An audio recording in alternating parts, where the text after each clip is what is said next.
ain't nothing finna happen. Just y'all go in the house. Duck gotta pay for it. Whoever ain't get shot, you lucky today. I'm finna go in the house. It's over. After this, they even started reliving the hit, saying that their ops aren't used to somebody jumping out of the car and firing at them non-stop. You ain't used to somebody just popping out a cut for real, looking at your ass. Really on your ass. You just get the flap past your you just want to do like one of these because you acting like you fake tough.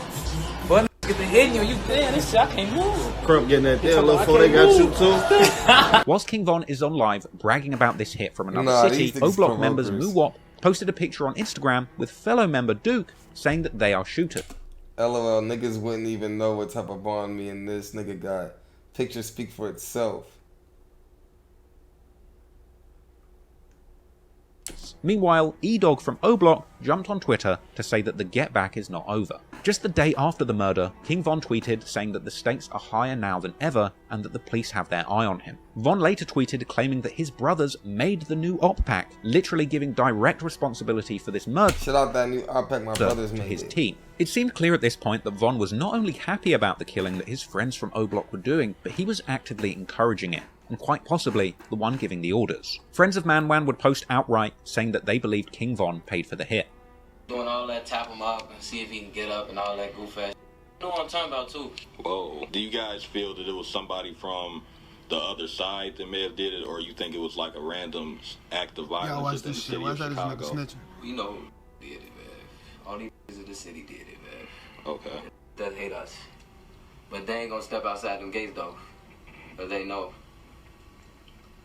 They ain't gonna step outside them gates. King Von. We gonna say his name. King Von. But Von honestly didn't seem to care about anything at this point. And despite the fact that word was spreading that he was the shot caller in Get That Gang's murders, Von wasn't trying to keep this a secret. In fact, he was ready to broadcast that message to millions of people. Because on July the 31st, 2018, Lil Durk's Only the Family Involved Volume 1 Yo, X-Cap gave CC Pro and someone took it away. Can I get it back, bro? X-Cap album releases. Bro. The project featured many of Lil Durk's friends, including King Von, whose new song Problems would be included on the project, with this entire track being all about Von having hitters that catch bodies for him, even warning people, do not get bodied by me. The song essentially tells the story of O-Block shooters killing people on Von's command. The song also featured an intro where he shouted out Get Back Gang, and there were lyrics about killing both the target and witnesses. Von would rap that killing is his hobby, and he says that his loyal shooters are the ones catching bodies for him. Von would also tease a music video for this track, which ended up dropping on Lil Durk's official YouTube channel on August the 9th,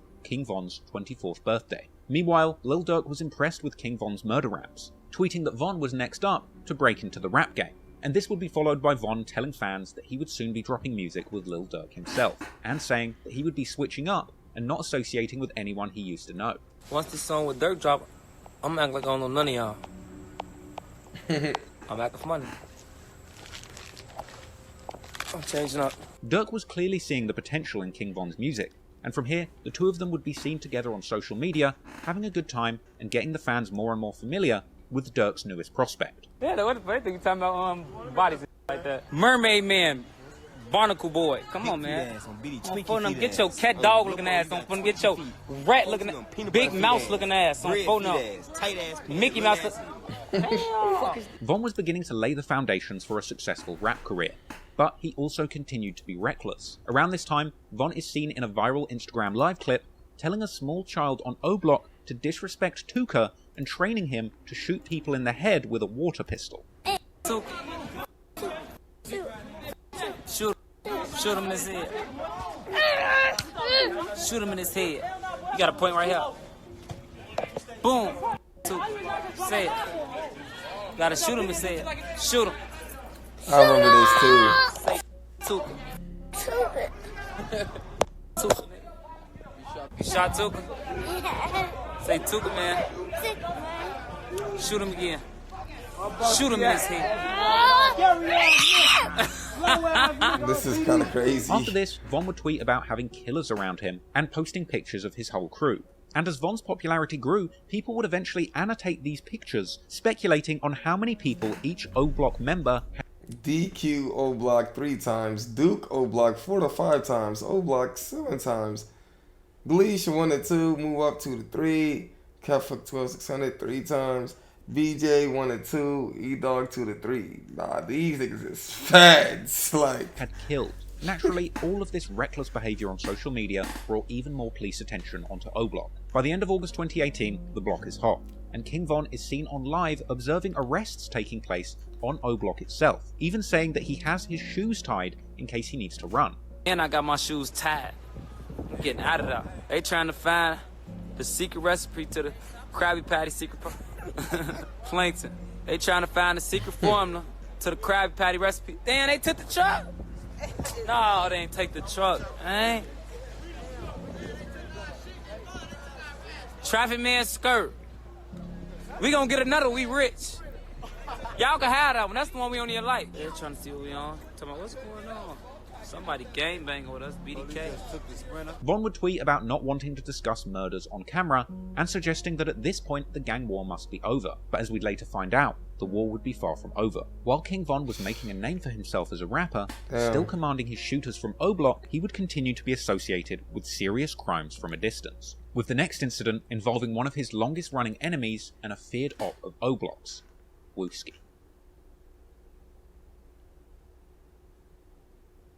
King Von had started out October 2018 strong, fresh off the back of his song and music video Problems, where he appeared to celebrate his gang murdering O-Block rival Can't Get Right. Von would continue pushing his career forward, dropping a full music video for his first song, Beat That Body with THF Bezu, which featured an intro where they both walked out of jail together. Outside of the music, Von was also beginning to notice the many videos being made about him and his past, even resharing a YouTube video breaking down his Twitter beef with FBG Duck, seemingly unhappy. Clearly Von was monitoring his reputation on social media and cultivating his brand as the toughest rapper out. Doing all of this whilst real violent crimes would continue to play out on the streets of Chicago where he was from. Just before 4 PM on October the 9th, 2018, Chicago rapper Wooski the Man, real name Ventrease Chris, would be shot in the head on the 5600 block of South Michigan Avenue, apparently the result of a drive-by carried out by a passing brown vehicle. The evening before the murder took place, Von would tweet that there's a dark cloud over Chicago. King Von would go on live a few days later with Lil Durk,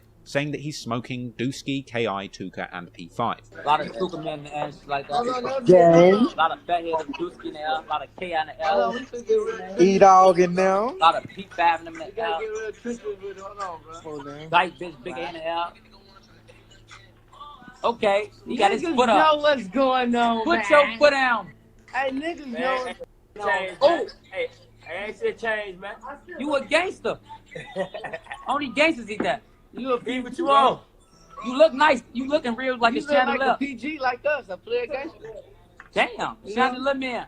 Violence was continuing to play out in the streets, and Von was loving it, because he would continue taking the details of killings his crew were allegedly involved in, and placing them into musical gangbanging anthems. Just after a week after the Dooski shooting on October the 18th, he dropped a new song called War With Us, notable for lyrics that appear to take credit for the murder of female driller KI, as well as lines dissing Tuka, and Von ending the song literally saying that he is a hitman. Von was dangerous, but now he was beginning to make it as a rapper. He wanted the whole world to know just how dangerous he really was. And one of the biggest enemies he wanted to get even with is a Tukaville GD by the name of Wooski. Von and Wooski had been going back and forth all the way back to 2012, when Von was catching bodies in Chicago. Von and Wooski had an infamous exchange on Twitter after trying to catch each other lacking at the local convenience store. Von would tweet at Wooski, bragging about people Wooski knew who Von or his friends had killed, something that Wooski would do back to Von in response. In one shocking back and forth in 2012, Von even bragged to Wooski that he had more bodies and attempts than him, with the two arguing about who would end up getting killed first. Not only did Von and Wooski's feud in the streets run deep all the way back before 2012, but now that Von was trying to make it as a rapper, he would be contending with the likes of Wooski picking up a microphone too, with Wooski having dropped the very disrespectful song Computers at the start of 2018, a track that featured numerous lyrics insulting dead O-Block affiliates like Big A, J Money, White, Chino, and OD Perry. Wooski even ended the song saying that they're on the hunt for the killers of Poppy and TB, two of the prominent murders seemingly committed by O-Block's Get Back gang. So, the beef between Von and Wooski was incredibly personal, and Wooski was also very close with the recently deceased Dooski, with them having made the song Shooters together.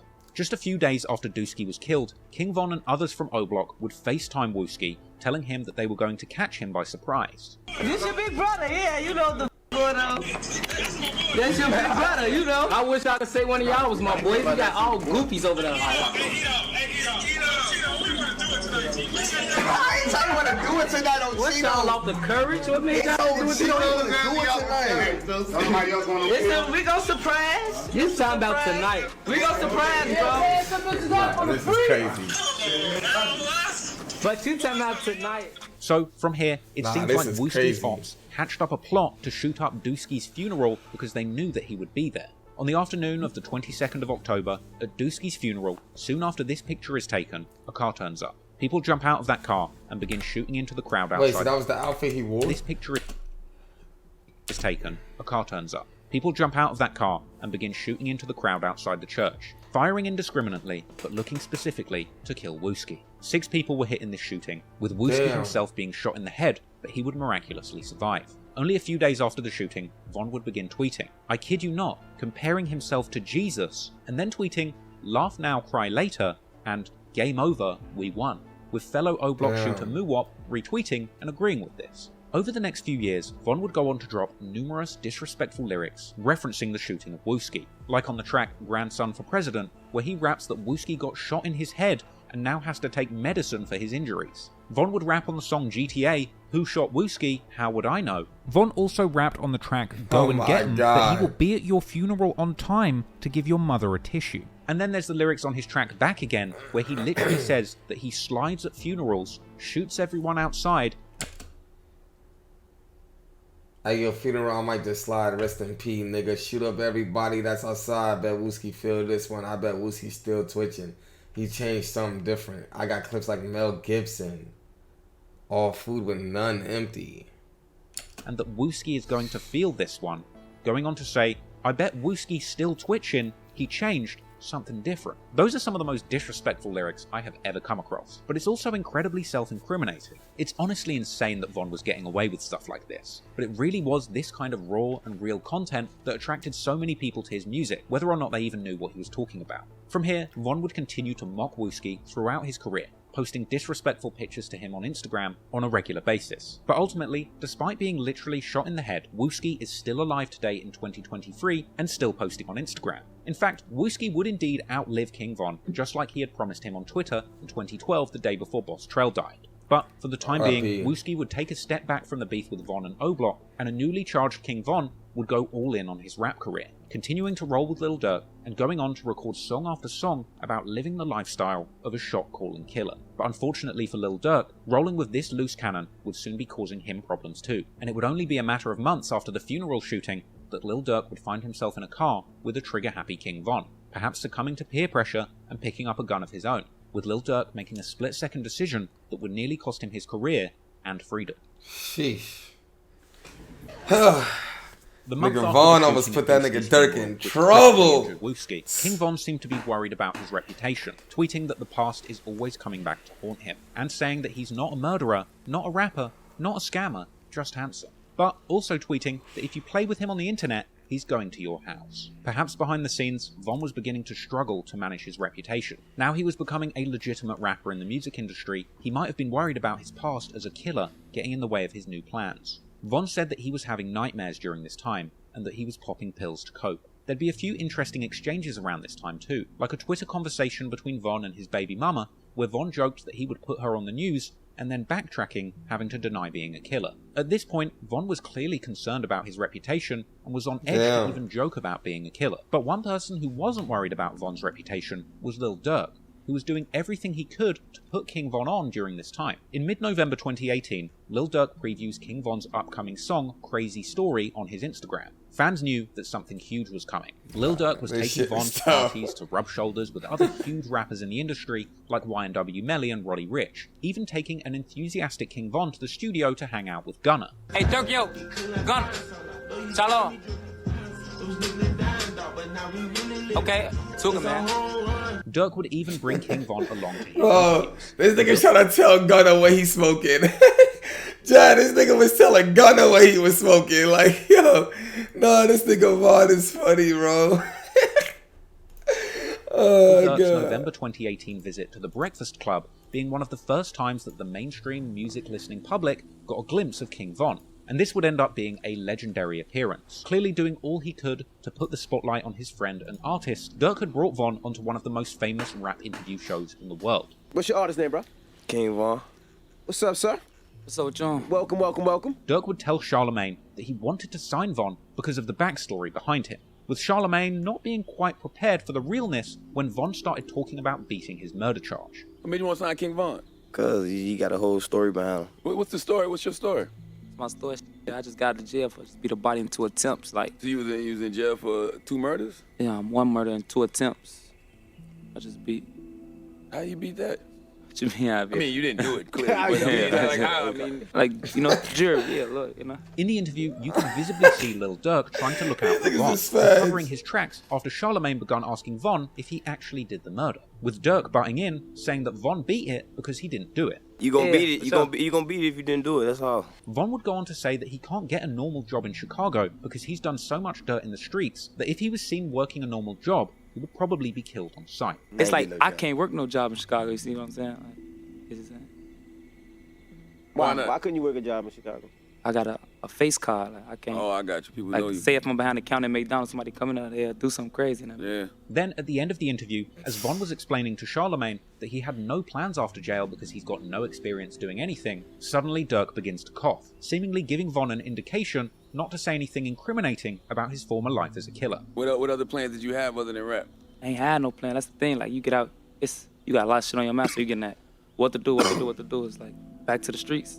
Have you No experiences doing nothing. I ain't, you know? Word.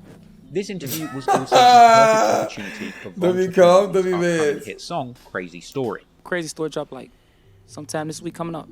Sometime, like, any day. Von would go on to tease the music video for Crazy Story, telling fans that he has a movie coming. And he would even surprise himself with the amount of comments that he got on the post about the song. Von would go on to release the audio for Crazy Story on December the 6th, 2018, just 1 day before the 1-year anniversary of him beating his murder case. Von would claim around this time to be making chess moves in the hopes that he would win at life, and his next move would indeed be a big one, with the full-blown music video for Crazy Story dropping on World Star on the 11th of December. Von himself would be amazed at racking up a whopping 110,000 views in his first day, but the appeal of Crazy Story was undeniable. It was a storytelling type song where Von would use his lyrics to tell an entire narrative, telling the story of himself plotting an armed robbery on a rich drug dealer and using a woman to set them up. But the robbery would go wrong when Von's ops caught him lacking, with the track ending in a shootout, and the entire story playing out in the cinematic music video for the song, with Von playing the main character and narrator. Von would end the song dropping his iconic final line where he introduced the world to his regular catchphrase, rapping from 64th and from 65th, we not from 63rd, shouting out O-Block on 64th and 65th King Drive,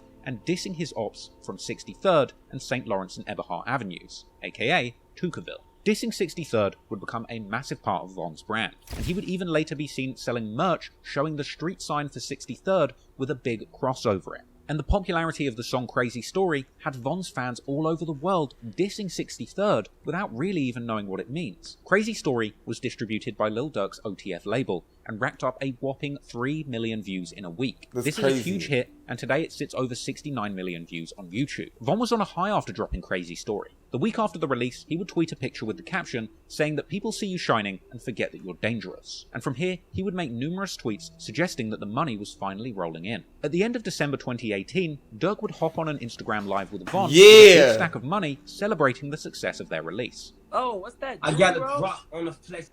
He from Tennessee. What that is? Confetti in your hand? I'm playing, boy.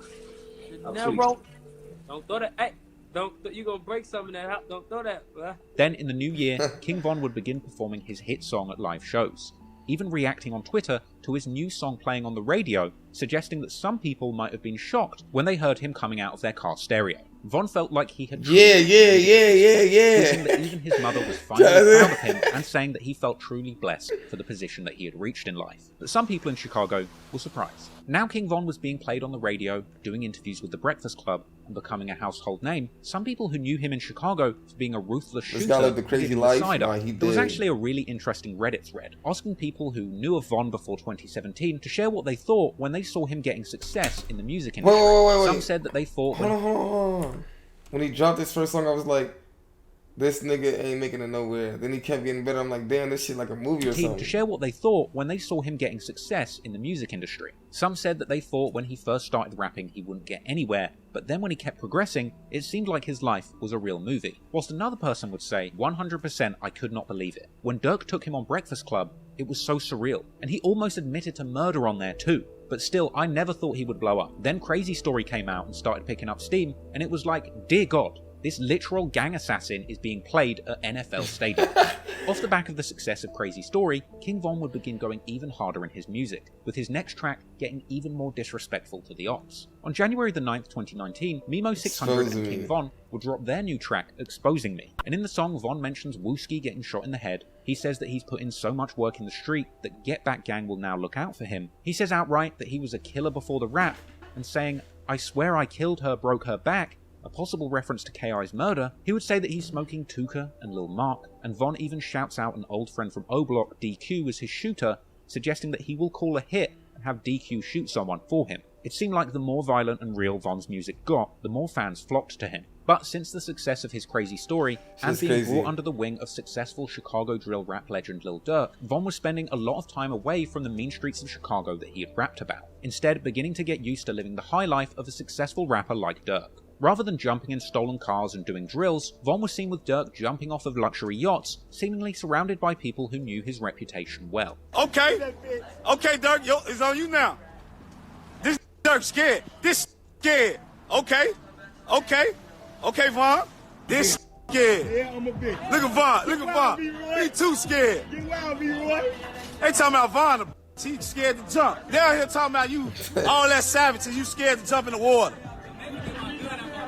But all of the success Von was said, don't make me get my seemed to gun change out. who he really was underneath. It seemed like Durk was doing his best to take a killer out of a dangerous environment and turn him into a good person and rapper. But perhaps Lil Durk didn't realise that he was also inviting that killer energy into his legitimate rap career. Because on February the 5th, 2019, around 5:49 AM, Lil Durk and King Von were allegedly outside Atlanta restaurant The Varsity. Here, an altercation would take place in the parking lot where allegedly Lil Durk and King Von, along with fellow OTF affiliate THF Bezu and another Chicago native named Hella Bands, would allegedly shoot and rob a man by the name of Alexander Witherspoon, allegedly targeting him for $30,000 cash that he had on him at the time. Detectives would later claim that a video showed Lil Durk shooting out of his own personal car, a custom Jeep Trackhawk with a camouflage wrap and a large 300 on the sign that he was known to own. Durk had even posted clips of this car to Twitter with the caption, "Spin, spin," clips which even Von himself had reposted. Cops would be seen analysing the scene after the shooting,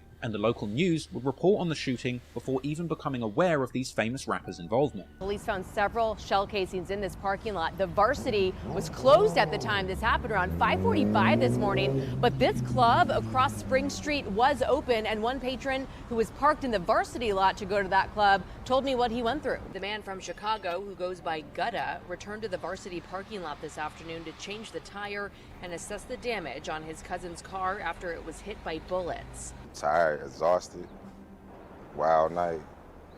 I'm just happy I'm alive, basically. So that's really what my main focus is. He had just paid the cover to get into one cigar lounge across Spring Street when he heard the shots outside around 5:45 a.m.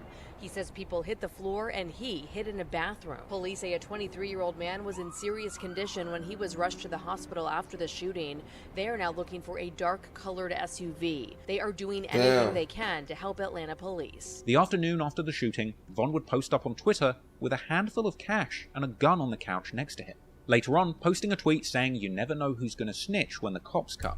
And I get fly shit with no stylist, never know who's gonna sell when the feds Then, come. the day after the shooting, Von would tweet asking if you can be a killer and a good person too. A few days later, on February the 9th, 2019, Von would be seen in the background on an Instagram Live with Asian Doll, with Von talking to his friend on the phone, possibly about this very shooting. He would seemingly be telling his friend that he thinks he made all of the wrong moves and saying that the cops are now watching him. Now you know I ain't trying to do none of this. Oh dude, that is so fluky.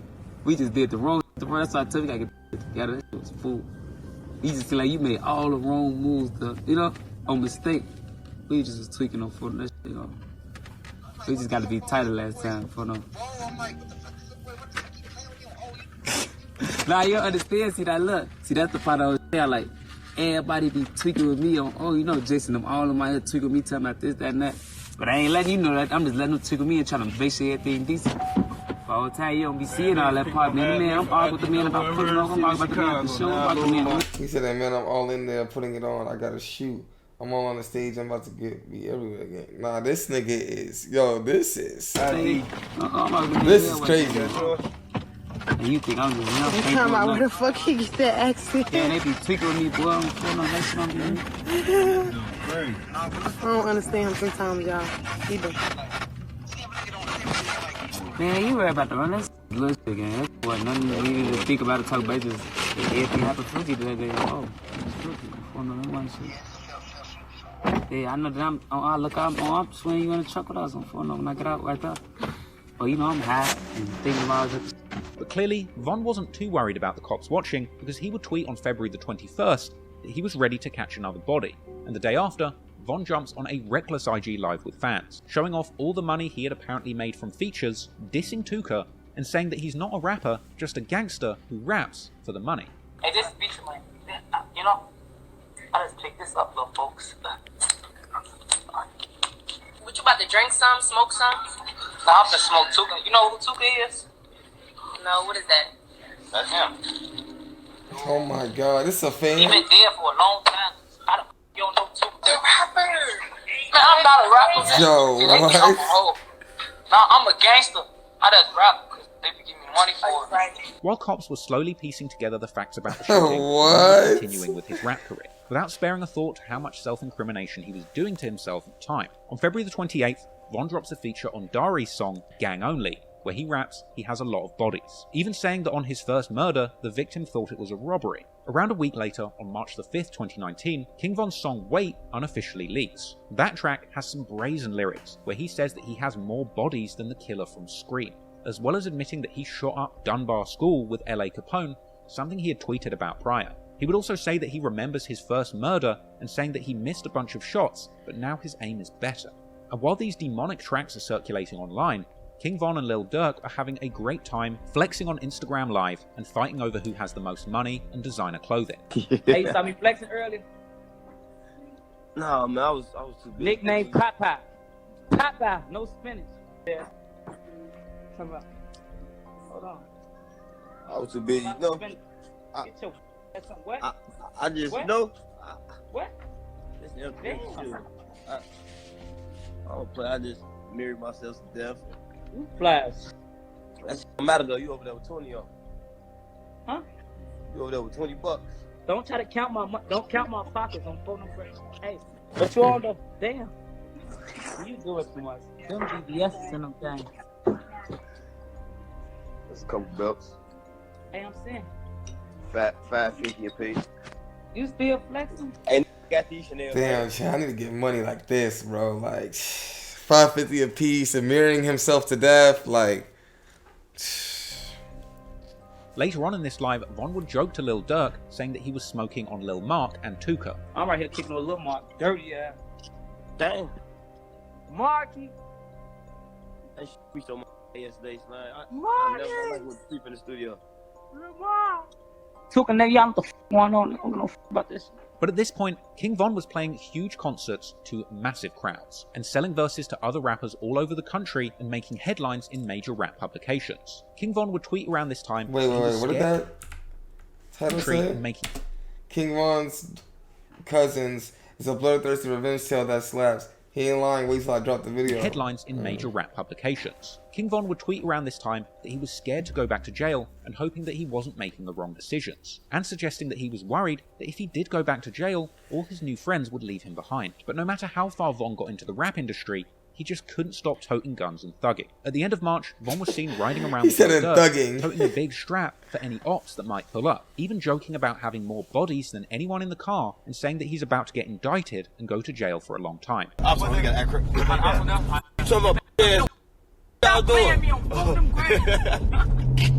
They acting crazy. Stop playing. Playing. They back on? Oh, yeah. Are they right? Yeah.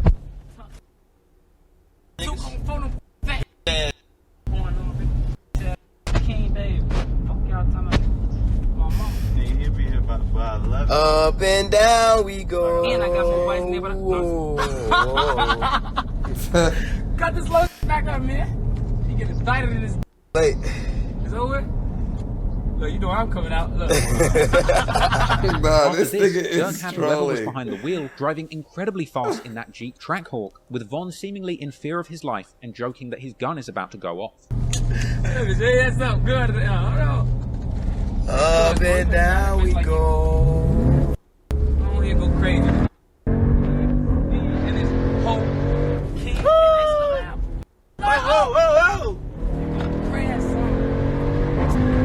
Riding in that steam, in that two-seater, riding with a thought. Damn, you ain't no get through this good. How you gonna do? Stop doing that, man. Put this motherfucker down. Hey, that's how that track really be. You got it on the drive, bro. Man,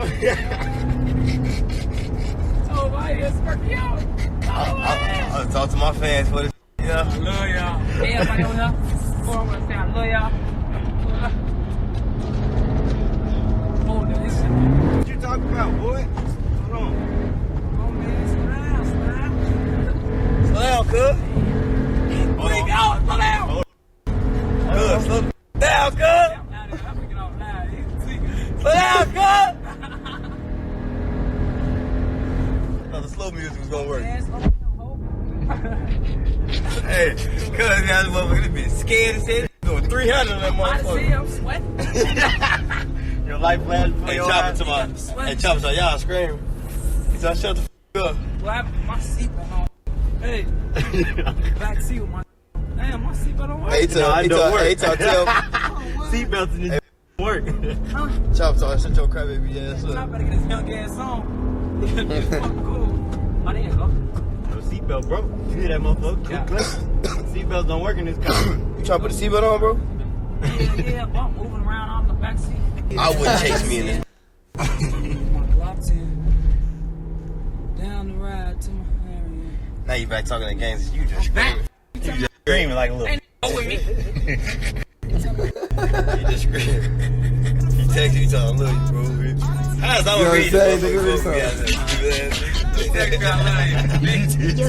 Dirk and Von were clearly living the fast life at this point, and seemingly having faced no consequences so far for the shooting at the Varsity nearly 2 months before. However, rumours would continue to swirl about their involvement in serious crimes. On the 31st of March 2019, King Von is seen hanging out with Savannah rapper Quando Rondo, who is signed to Baton Rouge rapper NBA YoungBoy, with Quando appearing in a clip on King Von's Instagram where he would diss Von's ops on 63rd.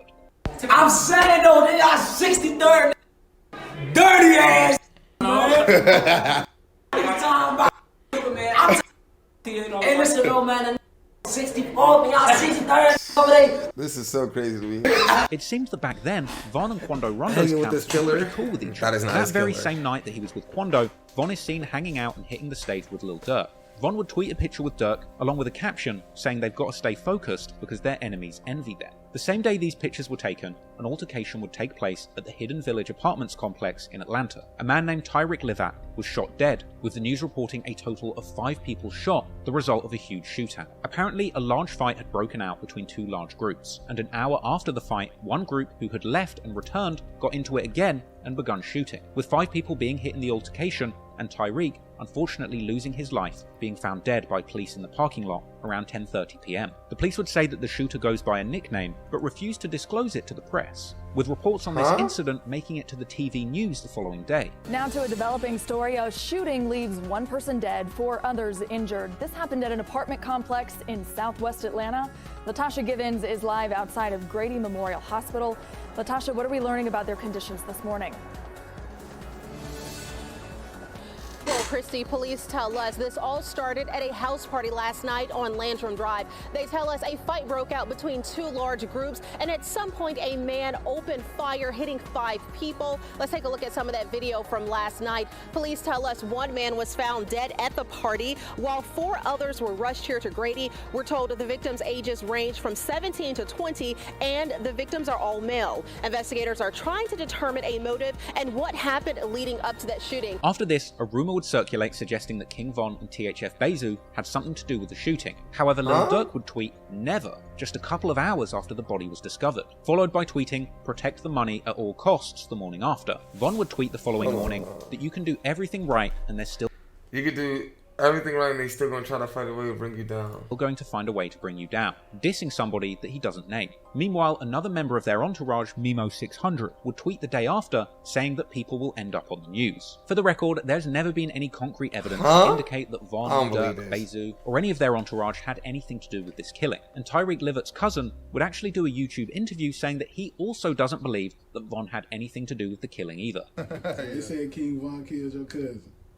That's what they saying. I don't believe it, but honestly, I think they be just attaching King Von name. I don't see it.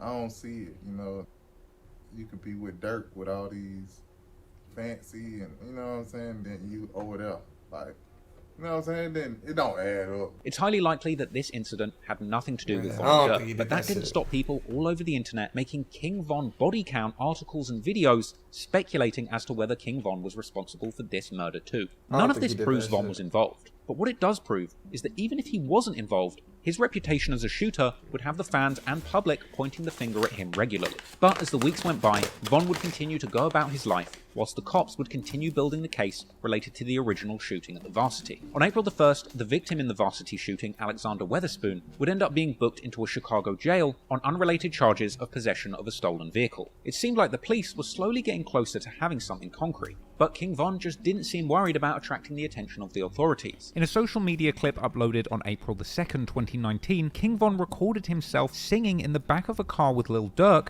dissing dead people like Dooski and saying that they almost killed Wooski.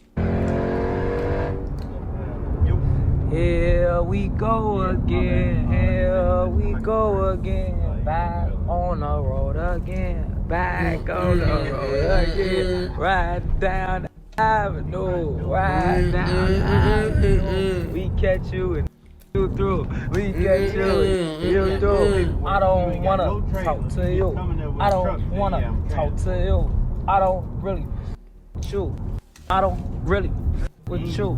Is I'm shooting right, ain't wrong. Is I'm shooting light, I'm shooting strong. Die, why? Yeah, the little Tuga, Zico, T3, Dooski, Wooski, almost. Fat head, Also in April, he would tweet saying he's so real he might kill, and posting throwback pictures of him and T-Roy back when they were hitters in Chicago. He would even post a picture of himself with a gun in his waistband and a caption saying his enemies envy him, as well as tweeting about Can't Get Right being killed in the parking lot. Von would tweet saying that he's never the victim, always the suspect. And this is all while police are still looking for a suspect in the Varsity shooting. On the 10th of April, a day before the anniversary of KI's murder, King Von would tweet a cryptic message asking if the streets could be his Valentine, saying that they're tired of dying. Then one day after the anniversary of KI's death, King Von would make a biblical tweet, saying, God said to me out of his own mouth to cut her off, grandson. And grandson said, in Jesus' name, amen. Von would even tweet reminding people that even though they see him having fun on Twitter, be careful, because he's still dangerous in real life. He would say that he'll do something to somebody if they go against him, and Von would also release a clip apparently promoting Lil Durk's new cereal, Durkios, telling people to go and buy the cereal whilst waving the clip of a gun. Von would also later tell a woman that he comes with the cereal. If you ain't order no Durkios that you a hey, stop playing my mother twin. Order that. A day later, on April the 16th, 2019, Von is on Instagram Live mocking Wooski for changing after... Chad, did anybody cop those Durkios? I ain't gonna lie. I seen them when it was posted, but I don't know if niggas actually cop that bitch. Like being shot in the head, saying that Wooski doesn't diss them anymore. He ain't been the same. He don't talk shit no more, nothing. I don't know what the This man talk to me every day. This man DM me no more, nothing. His ass them bullets be changing them. Man. I hope you watching. I hope you hear this your ass up, dude. That same day, he would tweet that he doesn't chase clout, he actually chases people with guns, and tweeting that 2 could die for your enjoyment. He would even tweet about the crimes that he was committing in Atlanta, saying that he's been doing damage on the Chicago streets since he was young, and now he's ready to cause problems elsewhere. #steppers, a sentiment that apparently Lil Durk was in full support of. Durk was giving Von nothing but support during this period. He would make a cameo in the video for Von's track Cousins with Just Blow 600, another outrageously gangster anthem where King Von raps that if his ops aren't outside, then he will find and kill their cousins instead. This is an unbelievable thing to rap considering King Von's history of killing people and their cousins. But the track would have some more seemingly incriminating lyrics, like Just Blow 600 rapping that him and Von are popping pills, riding in the Jeep Trackhawk looking for ops, and killing people after fights. Von would rap that his gang's body count is 24, and he'd rap that he kills women and... Von would rap... What'd he say? See Von be cool and doing music, getting bands and shit. Getting high, getting fly, made pants and shit. I think that nigga think I'm sweet because I got fans and shit.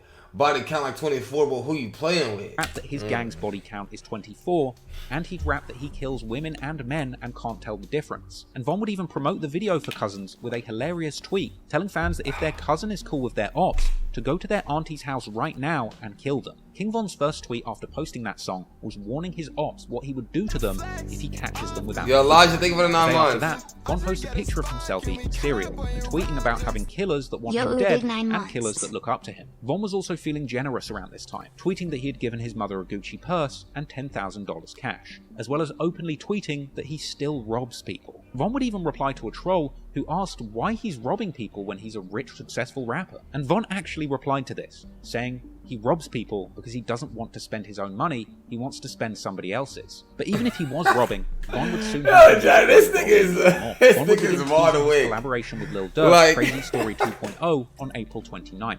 Then the day after this, on April the 30th, Von ends up having a funny interaction with a fan who replied to Lil Durk's teaser of Crazy Story 2.0, saying that she preferred it when King Von raps on his own. Von would reply to this saying, the song isn't part 2, it's a version 2, and that part 2 of Crazy Story is coming eventually, with the girl then trolling Von by pleading for him not to kill her, with Von facepalming and promising not to kill the woman. I mean, to me, this interaction really drives home just how absurd it is that you've got this celebrity rapper just trying to go about his career and release music, whilst it's widely known that he is a hardened killer and people are tweeting at him, begging him to not kill them too. But regardless, things were going well for King Von, and Crazy Story 2.0 with Lil Durk was due to be a hit. And it seemed like King Von could do with another hit, because he had apparently blown through $150,000 by this point, encouraging fans that they can do it too if they just work hard. Von would also tweet that people talk slick until bullets rip through them. Sadly for Von, the good times would soon come to an end. King Von would return to Chicago for a hometown concert, but this would end up being cancelled on the day, with Von suggesting that somebody was out to get him.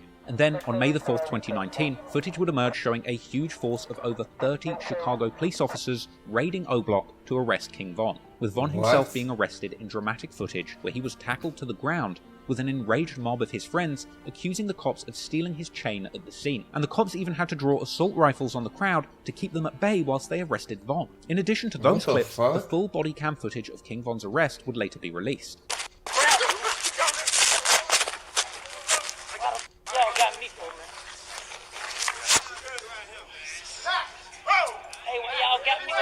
Stay on the ground. Gang, what the just don't resist. Don't resist. Gang, why y'all grab me? What the wrong with y'all? We got a car. Let's go. Hey, let me get my money in my chain. Hold on, man. Oh my God. Damn. I got it.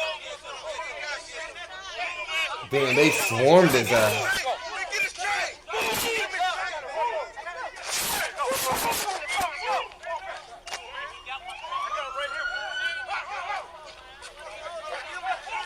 Let's go.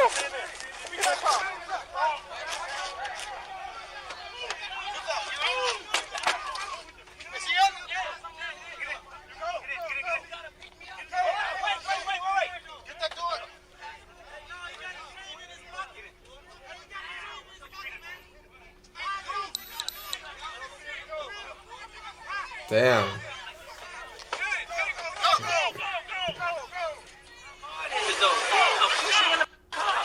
Chill.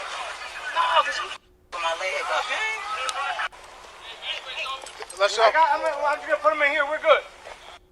Following the arrest, Von would be taken to the station where he would continue to argue with the cops.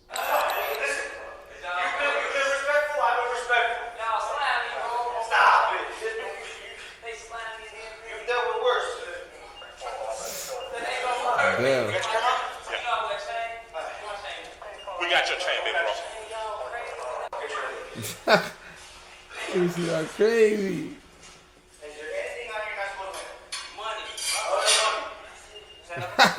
Hey, Jay said, is there anything on you that you're not supposed to have? He said money. Nah, this nigga is trolling. Nah, this nigga.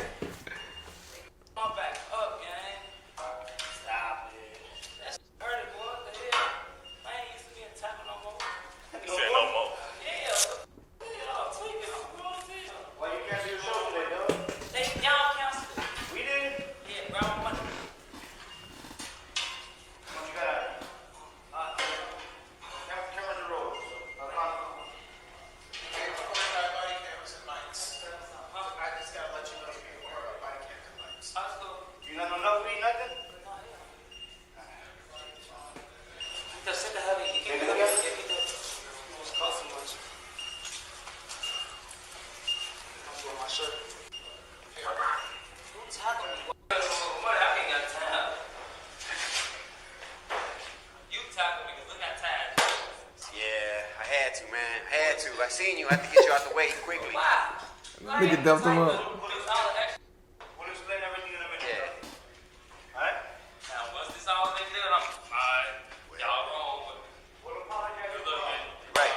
At the same time, though, when you get into custody, people that be your mans wanna, especially if you drop some on the ground, you might never see it again. They're your boys.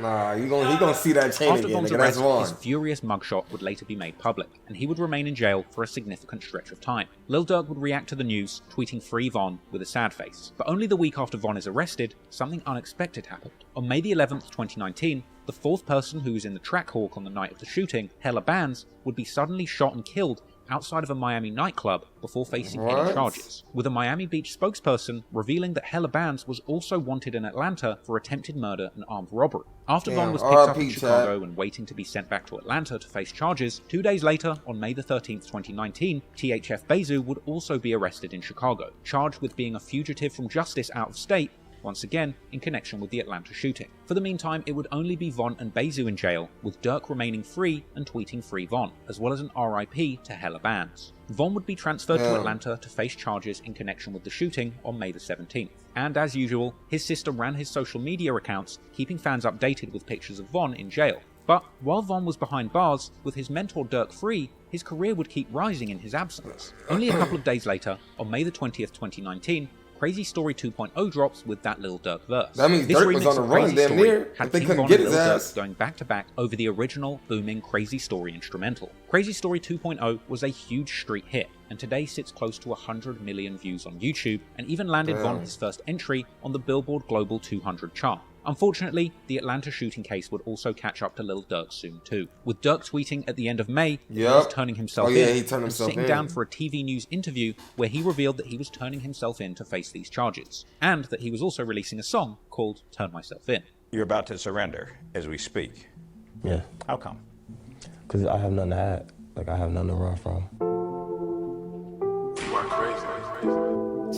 A rapper's ride. Soon after we spoke, Dirk Banks, a.k.a. the performer Lil Durk, emerged from his lawyer's space and headed toward an SUV. Soon after that, he stepped out in front of the Fulton County Jail. One of his lawyers says he was swiftly taken into custody there, having swiftly flown back to Atlanta after he found out he was wanted. We found out we had a warrant. We was actually on tour. Once I heard, I immediately came back. He's willing to turn himself in and take care of what he needs to take care of. We immediately canceled the tour. He's got a multi-million-dollar salary music career going. Did you do it?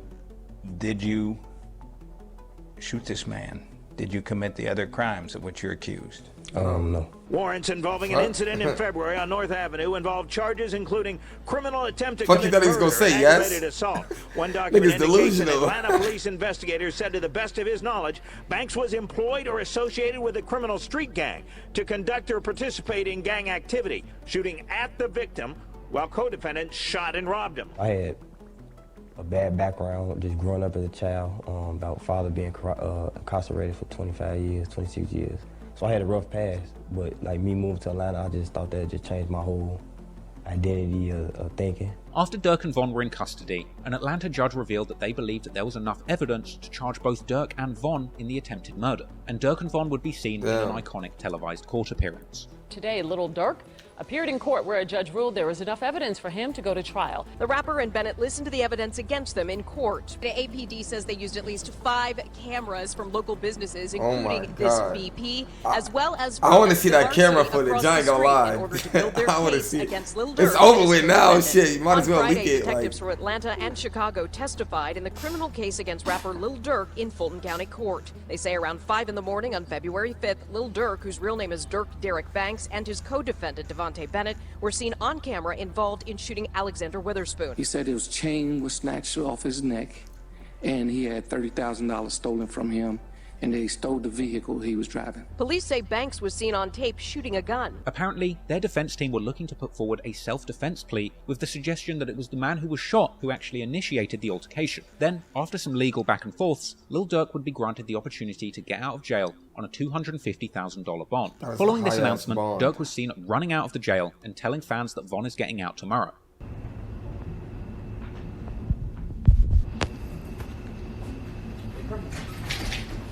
Go.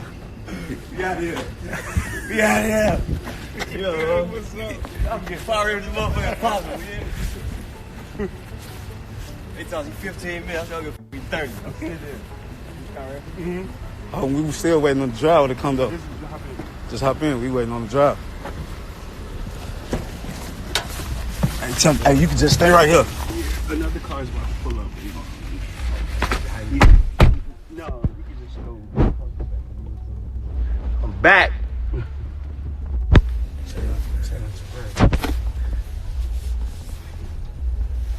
Hey, thank everybody for the love and support. Yeah, definitely appreciate everybody for rocking out with us, supporting us, believing us, you know. Come on, man. Free. Is it the ball? This Instagram feel fake.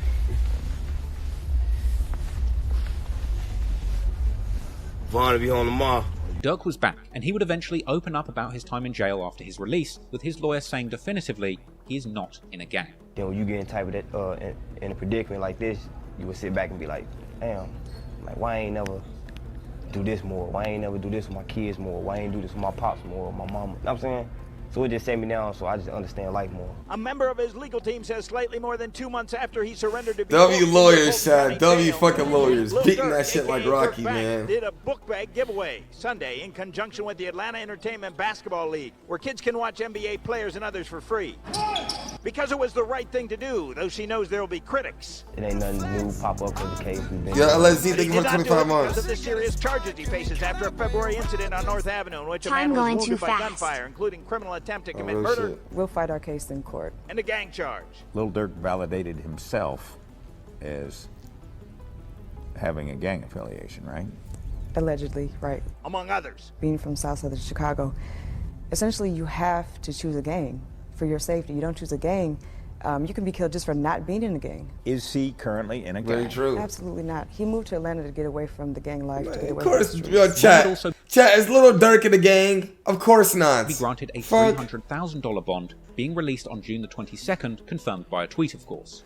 With Von jumping on Instagram Live, fresh home from jail, and dissing his baby mama for not thinking that he would ever be getting out. I want to shout out everybody that was on my dick and thought I wasn't coming out, suck my dick. I want to shout out everybody that was talking crazy, like my baby mama now. I've been through some Hey, last called me a hoe, I smacked the shit out of her. Von would go from jail straight onto house arrest, opening up about his situation on last Instagram called me a hoe, I ain't got no good shout out. I can't hear. Damn. I'll be back later. Part of the bail conditions were that Dirk and Von could not be around each other, as King Von would later reveal in a no-jumper interview. Yeah, so me and Dirk, we only see each other like at court, if we got court or something. But Von and Dirk would still be releasing music together. On July the 9th, 2019, Von and Dirk released their latest collab track, Like That. And despite their legal troubles, Von was still dropping lyrics hinting towards having killed K.I. and dissing Tuka. It's actually crazy to me that even whilst facing serious charges of attempted murder, He's both still King Von rapping. and Lil Durk would continue to rap about such true criminality. Lil Durk's experiment in taking the realist gangbanger from his block and turning him into a drill rapper was going too far and jeopardizing his That own nigga career. is not It from was his only block. years later, after Von's death, that those charges against Lil Durk for the varsity shooting were eventually dropped, with the district attorney saying that if King Von was still alive, he likely would have still been charged and facing trial for attempted murder. But in the end, whilst he was alive, King Von would face no real consequences for his involvement in this supposed shooting. In fact, Von would bail out from these charges and continue his career, not even choosing to keep a low profile either. In fact, even with the scrutiny of the police in 2 states, Von would go on to have one of the most successful runs in the rap game, dropping song after song of violent drill Hits anthems, after with hits. the entire world following along and wondering how this multiple murderer just kept getting away with it.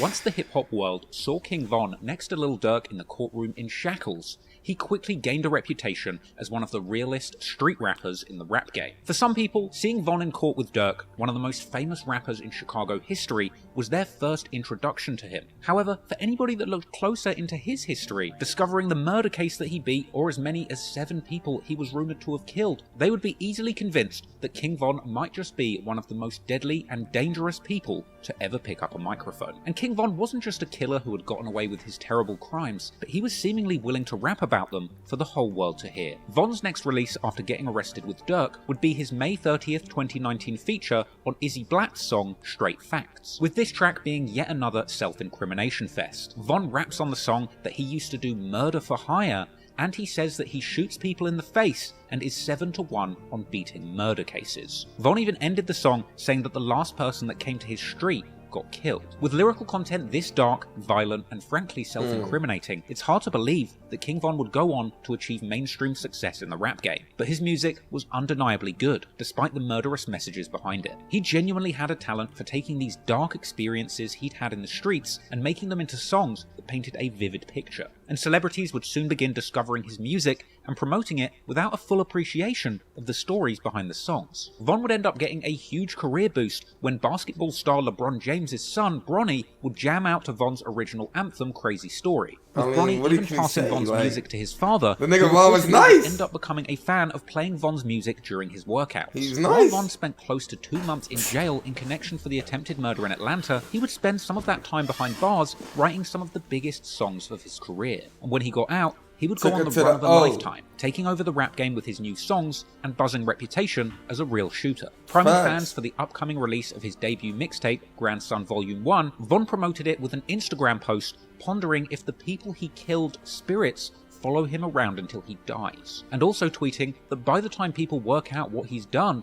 it will be too late and his mixtape will be out. The tape's lead single, What It's Like, dropped on September the 2nd, 2019, and the music video for that song would feature that video of his ops saying that he was responsible for the killing of Can't Get Right, as well as footage from his arrest in O-Block and courtroom footage from the Atlanta. I didn't even know that myself. This song is an introspective and that's deep track crazy. about what it's really like living the gang life in Chicago. Von would rap about getting to jail and being given knives to defend himself, ops trying to work out who killed their friends, and rapping that when he was in jail, he caught somebody who killed one of his friends and beat them up. Even saying that he was in jail with D. Rose, that same shooter who was allegedly at the scene of the Lil Mark murder with Von, rapping that he was there in a cell when D. Rose got sentenced to 40 years in prison for a 2014 murder of a teenager, with Von rapping that witnessing D. Rose get sentenced to all of these years really hurt his soul. Von would end that song with a heartfelt outro, saying that the same cops that locked up his friends D. Rose, C-Day, and Rondo No. 9 told him that they were out to get him too after he caught his murder in 2014. Von said that the cops were trying to catch him and his friends like it was a game, but really, this was just Von taunting those cops who were never able to catch him for the things he'd allegedly done. Ironically, just the day after dropping a song about the cops trying to arrest him, the cops would arrest Von for battery on September the 3rd, 2019, after apparently beating up a man who called his girlfriend Asian Doll a bitch in the studio, with Von admitting openly on Instagram Live that he just beat somebody up for his girlfriend. Somebody called my girlfriend a bitch today.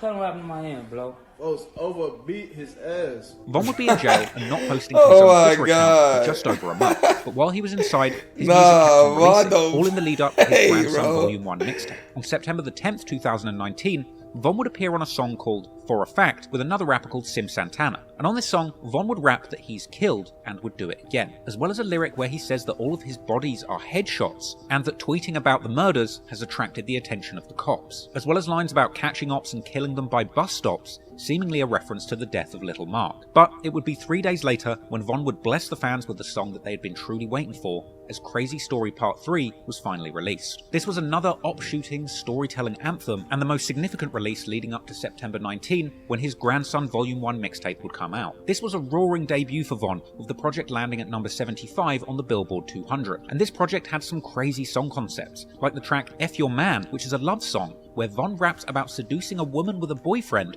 and vowing to kill him for her, along with numerous lyrics about killing ops and catching bodies, as well as shooting up funerals. He also had another song with Lil Durk called Twin Them, where Durk says that Von shoots people and that they got caught shooting on camera with no masks on, seemingly a reference to their Atlanta shooting case. Von raps outright that he tries to kill people, ironically saying that he can't speak on what he's doing because the feds are watching him, you know, whilst rapping about what he's doing on his Billboard charting mixtape. He also had the pop rap love song No Flaws, where he sings to a woman about how dangerous and handsome he is. He also had a song Mama's Boy, where he says that his mother is who raised him into the robbing savage that he is today. He also references beating up K.I. on the train on this song. Von was putting out a lot of bold statements on this project, and surprisingly, with all of this coming out whilst he was still behind bars. Eventually, Von would get out of jail on October the 10th, 2019, being released and returning to Twitter immediately, continuing to push and promote his new mixtape, as well as announcing that he would be going on tour to perform his new hits live. And Von would go on to play huge shows with his fans going crazy, and he would waste no time beginning to tease new music soon after his mixtape dropped, specifically the first single of his next project titled 2 AM, a song where Von rapped the brazen lyric,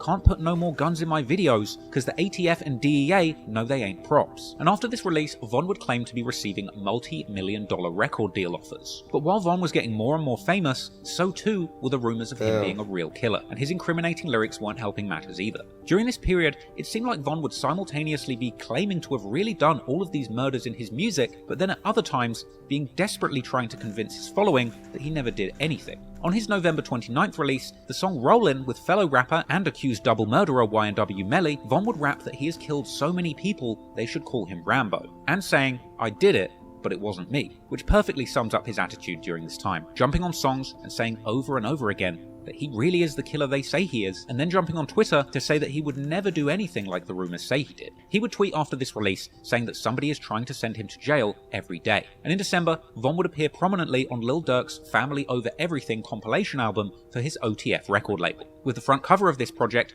ironically resembling a suspect board for a criminal investigation, with Von positioned as an underboss under Lil Durk. I honestly wouldn't be surprised if the feds just downloaded this image and added it to the case file. But a few days later, on December the 14th, 2019, Von does a post on social media saying that he is all these dead people want to talk about in heaven. Rest in piss to the goofies.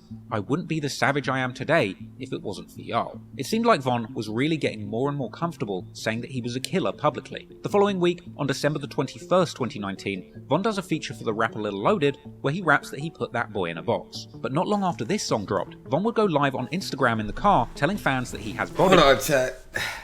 Damn, this is a long ass documentary. Hold on, please, rush me.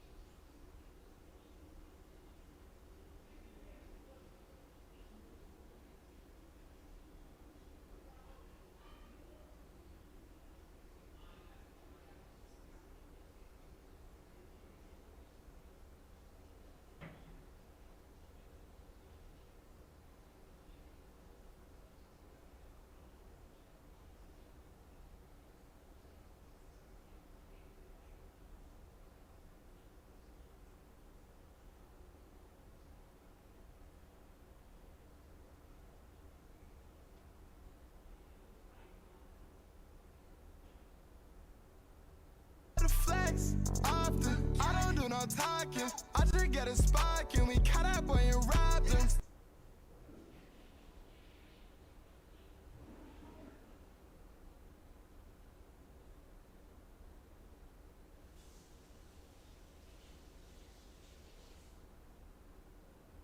The flex often. I don't do no no talking. I just get a spark and we caught that boy and robbed him.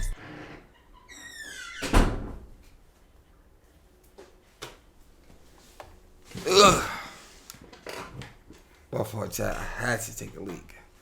And even going as far as to ask them to guess how many people he's killed, and asking the fans if they think that it's more than 5 bodies, and even seemingly yo, really who? Thank you for the 5 gifted, bro. I didn't even peep. Yo, chat, y'all spam the W's in the chat, man. Yo, I appreciate you a lot, my brother.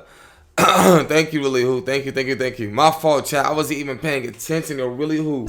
If I would have seen it in time, you know the things I would have done to you, like.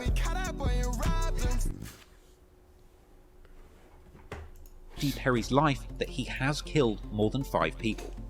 Body into a time. And I got a lot of bodies. Tell them I got a lot, BJ. They know. Just free, how many y'all think? Let me stop saying that. Nah, you got it. Hey, look. I made up. What y'all think? Or y'all think his ass all cap? More than 5. Well, y'all think his ass all cap? More than 5? Maybe he cap. I'll take it out. I'll take it to out. Oh, you ain't? Sorry. Oh, more than 5. Ah, shut up. Saying numbers. Big 50 what? No, this nigga is trying.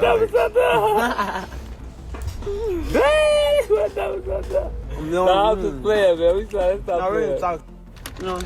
Y'all get off that scary shit, y'all. Hey, what band is that? Y'all getting scary. Stop being so scary. They go, get out! Okay, damn! Von was either feeling invincible or just being completely reckless. He would tweet a couple of days after Christmas 2019, beat the odds time and time again without doing no funny stuff. Staying 10 toes. I done chased and beat up the guys that you were claiming was gangster.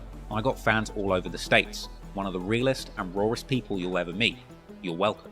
As well as saying F his dead ops. Going into 2020, Von was still winning, tweeting that it now costs $20,000 to book him for a show, and then announcing a huge booking opening for G Herbo on his PTSD tour. Clearly stacking that paper, in February, Von was going live to the bank, making a large deposit and pressing the bank manager. Posting that crazy in this. What's up, man? You good? Yeah, good. They feed me. Ain't nobody with you, is it? On his ass. Nobody's safe. But soon Von's bank account was about to go to the next level, because at the end of February, he would release one of the biggest songs of his career, his hit track, Took Her to the O. Another storytelling type track with a catchy chorus where Von shouts out O Block. Just about a Glock or the ruler clip. Boy, don't play with me. This was a song all about him meeting a woman who leads him to his rival from Hookahville turned rapper, FBG Duck. Von ends the song saying that he shoots Duck, literally rapping that he killed him and left him on the curb, with this supposedly fictional FBG Duck murder scenario being reenacted in the music video of the song too. The day that Von released the video, he would tweet saying that everything he says in his music is made up and that he's just rapping to make money for his family. And I'll be honest, I believe this is where we see Von's psychopathic tendencies really shining. Not only had he seemingly killed people and occasionally attempted to deny it on Twitter, but this time he had actually made a whole song and an entire narrative music video about him personally killing FBG Duck. This is someone he had openly been embroiled in a deadly feud for around a decade with at this point. Von was literally making videos telling the story of how he was going to kill FBG Duck, all while claiming on Twitter that his lyrics were just entertainment. But apparently they weren't, because allegedly behind the scenes, Von had put $100,000 of his hard-earned rap money up as a bounty on FBG Duck's head. This is the kind of behaviour that makes me feel King Von really was a serial killer, because no amount of success in the rap game was enough for him to stop killing people. Instead, his compulsion to kill, or at least to commission killings, was just too strong. He would continue to allegedly use his resources to have people killed behind the scenes, all while attempting to maintain a somewhat clean public image, despite all of the music that he was releasing celebrating murder. The video for Took Her to the O would get 1 million views in 24 hours. And at this point, Von was really one of the hottest prospects in the rap game, and fans would be hungry for his next full-length release, which came on March the 6th, 2020, when he dropped his new mixtape, LeVon James, named after the famed NBA legend LeBron James, who had become a fan of Von's music along with his son. And Von would troll his ops by even purchasing a promotional billboard for the project on 63rd. as well as releasing Not From 63rd merchandise. Unfortunately for Von, however, the project itself would end up debuting precisely at number 63rd on the Billboard charts. Sometimes I see stuff like this and I just feel like it must have been God just making fun of Von for all the bad things he did in his life. Because this was his biggest career achievement, but you know he must have been furious to have ended up charting at the one number that he despises. And Von would never even publicly acknowledge or tweet the chart performance of this mixtape, probably for that reason that it went 63rd. But landing at 63rd on Billboard was still a great performance for a relatively new artist with such violent and raw content. The project itself will be laced with more aggressive drill anthems, like the track Down Me with Lil Durk, where Von raps about getting doctors to bring people back to life so he can kill them again, and killing so many ops that the surviving ones don't have any friends left. There would also be the song Broke Ops, where he seemed to reference calling for the hit on Can't Get Right. Then there was the track Don't Wanna Be Me, where Von explains that his my nigga, they two officials send a text, they get right with you. Calling for the hit on Can't Get Right. Then there was the track Don't Wanna Be Me, where Von explains that his mindset growing up had to be either him or me. He'd reminisce on hearing gunshots the night he moved into O Block as a child, and his experience growing up around killers and criminals and having to fight every day. He would rap about being devastated at the loss of his right-hand man T-Roy, and explaining how losing Sherroyd, OD, and Platoon turned him into a killer in 2012, ultimately describing the gory details of the bloody couple of months of killing that he was allegedly involved in 2014. And during this time, Von also begun to post pictures of his friends from O Block posing with large wads of cash and referring to them as Get Back Gang Entertainment, further blurring the lines between the music and the real gang killing people in the streets. A week later, Von would appear on his girlfriend Asian Doll's song Pull Up, a track with jaw-dropping lyrics where Von claimed to have killed 7 people in total at this point, saying that if he catches 3 more, he's at double digits. A day after that release, Von would tweet that girls hook up with him just so that they can say that they were with a killer. Next, he appeared on the song Get Back Mode with O Block veteran Boss Top, where he rapped that he was stacking up bodies like Tetris. All of these murder anthems were doing numbers, and the money was rolling in for Von. He would graduate from buying his mother Gucci purses, soon flexing on Twitter that he had just bought her a brand new Mercedes and large suburban home. Von's career was going from strength to strength, and he was showing no signs of letting up. On April the 29th, 2020, he would drop his new single, Grandson for President, coming with lyrics where he says that they're trying to blame him for all the unsolved murders in his city. He'd rap that he's trying to kill all of the ops, and he would end his verse saying that he could kill you by rapping on the beat, or by shooting you in the street. And Von would promote the music video for this song on Instagram, adding a caption with 7 skulls, asking people how many they have, sparking speculation. 1, 2, 3, 4, 5, 6, 7.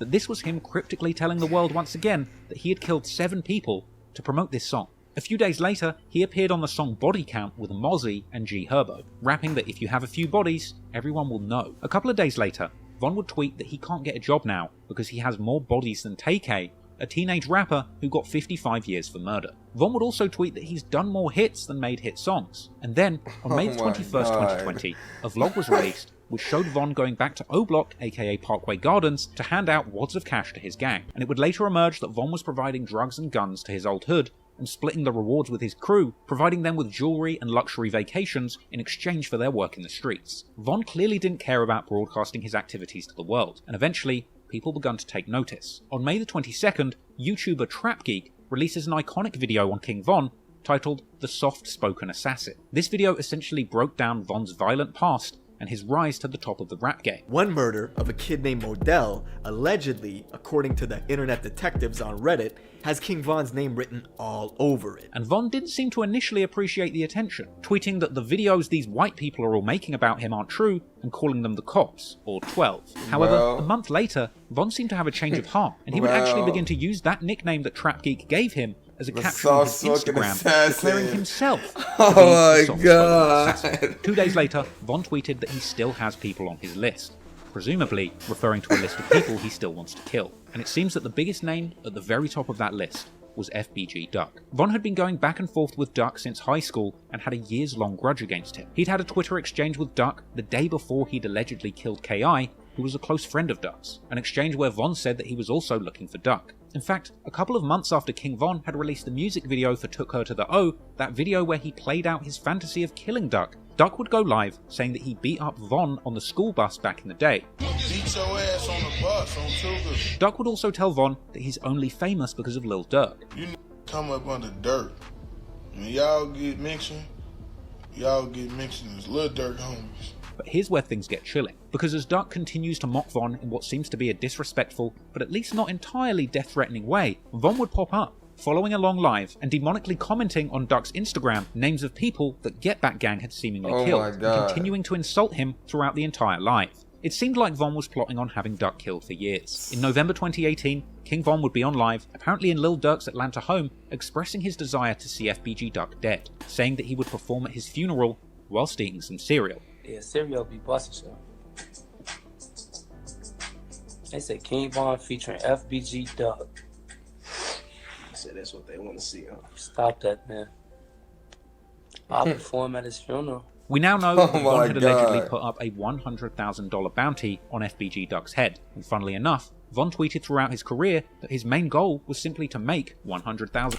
My brother Lil Durk richer than I'm finna see if you let me hold $100,000. And when Von was finally rich, less than a month before Duck was killed, he would tweet, "Von got the money, so Von gonna pay it to his brothers." And he would also later rap on the song Me and Doody Low that he gave out 100 so you can bet that they're coming. In July 2020, Von would also show off O-Block chains that he had purchased for his friends from the famous hip-hop jewelry store Icebox, something that we now know may well have been an incentive provided to Von's shooters to continue to catch bodies for him. And soon, we would see the tragic reality of this situation playing out on the streets of Chicago in real time. On the afternoon of August the 4th, 2020, FBG Duck is shopping in the Gold Coast, a place that's been described as the Rodeo Drive of Chicago, a high-end and high-profile tourist shopping district. After being given Duck's location, 6 shooters were sent from O-Block to kill him. They were Charles Liggins, aka C-Murder, to Carlos Offord, aka Los Munna, Marcus Smart, aka Moowop, Christopher Thomas, aka C-Thang, Kenneth Robertson, aka Kenny Mack,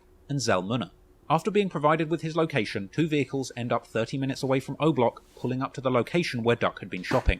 Then, at about 4:37 PM, Duck would be confronted outside of the Dolce & Gabbana store by a group of masked individuals hopping out of 2 cars and opening fire on Duck in broad daylight. A man and a woman who were standing with Duck at the time of the shooting were both injured, but fortunately survived. And someone would even post a 12-minute video depicting the crime scene immediately after Duck's death, with Duck being seen writhing in pain on the ground in the final moments of his life. Once again, this situation just drives home the destruction these killers were so willing to inflict on the streets that they lived in and to the fellow citizens who live there with them. I'm in the Gold Coast right now. They shot FBG Duck, man. I don't know who shot him, man. I just ran into this, y'all. Man. They shooting in the Gold Coast of Chicago, bro. Chicago is not a safe place to be. You cannot even go downtown and enjoy your day without violence, bro. Look at this, bro. Look at this, bro. That's a Chicago rapper, man, by the name of FBG Duck. After Duck's passing, this brazen, broad daylight hit would make international news, with reporters comparing the killing to a Chicago mob boss hit from the 30s. On August 4th, 2020, it looked like an old-time outfit attack here on Chicago's Oak Street. 2 attack cars, 4 shooters, and a hail of bullets. But the target wasn't a 1930s gangster. He was a new millennium rapper, FBG Duck. It would appear that only 7 minutes after the killing of FBG Duck, King Von would tweet a goat emoji, seemingly congratulating himself for pulling off a hit that he had wanted to do for more than 10 years. This was quite possibly the 9th murder that King Von was responsible for, and the 11th that he had allegedly been connected to. And perhaps Von soon realised that he shouldn't be celebrating this one too hard, because the following day he would tweet denying being involved and saying that everybody blames him. Von would later tweet that him and Duck settled their differences before his death, suggesting that they were even going to make a song together. This to me seems like an obvious lie, once again showcasing the psychopathic tendencies that King Von had when it came to killing. In public, he would say anything he could to take the heat off himself and appear innocent, but behind closed doors, he had allegedly plotted, paid for, and was celebrating Duck's murder. Von and other O-Block affiliates would go on to release song after song referencing the murder of Duck. The day after Duck's death, King Von and Dirk dropped their new song, All These N-Words, a track which doesn't have any specific lyrics pertaining to Duck, but in it, Von would rap about having bodies from way back, and the song's release essentially served as a victory lap for Von, Dirk, and anyone else who would have been happy about Duck's demise. OTF's Doody Low would reference people getting killed whilst shopping on the song Me and Doody Low with King Von saying outright on the track that he gave out 100,000 and sent his boys coming, as well as saying that somebody got left shot in public before being rushed to the hospital. With these 4 lines of rapping, Von essentially broke down the entire hit and the price he'd allegedly paid for it to happen. Von would also rap on the song Don't Miss with DQ that Duck got nailed, no hammers, as well as lyrics that seemingly refer to the funeral shooting and the killings of Modell and Doc. On the posthumously released track Shameless remix with Boss Top, Von would also rap that he's ducking no beef, and even Lil Durk would later release the song Should've Ducked, dissing FBG Duck and saying that he's smoking him. Lil Durk would take things to the next level, even joking with country music star and collaborator Morgan Wallen that he loved duck hunting. This would lead to Wallen posting duck emojis on Durk's post and later being forced to apologise after being informed that he'd actually been tricked into dissing Lil Durk's dead ox. After FBG Duck was killed, it seemed like King Von and his team truly felt invincible. And pretty much from here until the day he died, King Von didn't seem to care who knew about the killings he was allegedly responsible for. In his music and on social media, he would troll endlessly and hint towards him and his friends being real killers, seemingly oblivious or just not caring that the whole world was beginning to learn what he had done. In August, Von is on Instagram Live with DQ from O-Block saying that there's no more FBG. All that dissing or saying something or even acting like y'all with some that y'all know for sure ain't with, I'ma smack that on y'all. I ain't gonna play like that. Then we know y'all ain't gangsta, y'all on the internet. We know y'all ain't gangsta, y'all ain't trying to do that. Ain't no more FB. Ain't that right, Big DQ? Ain't that right?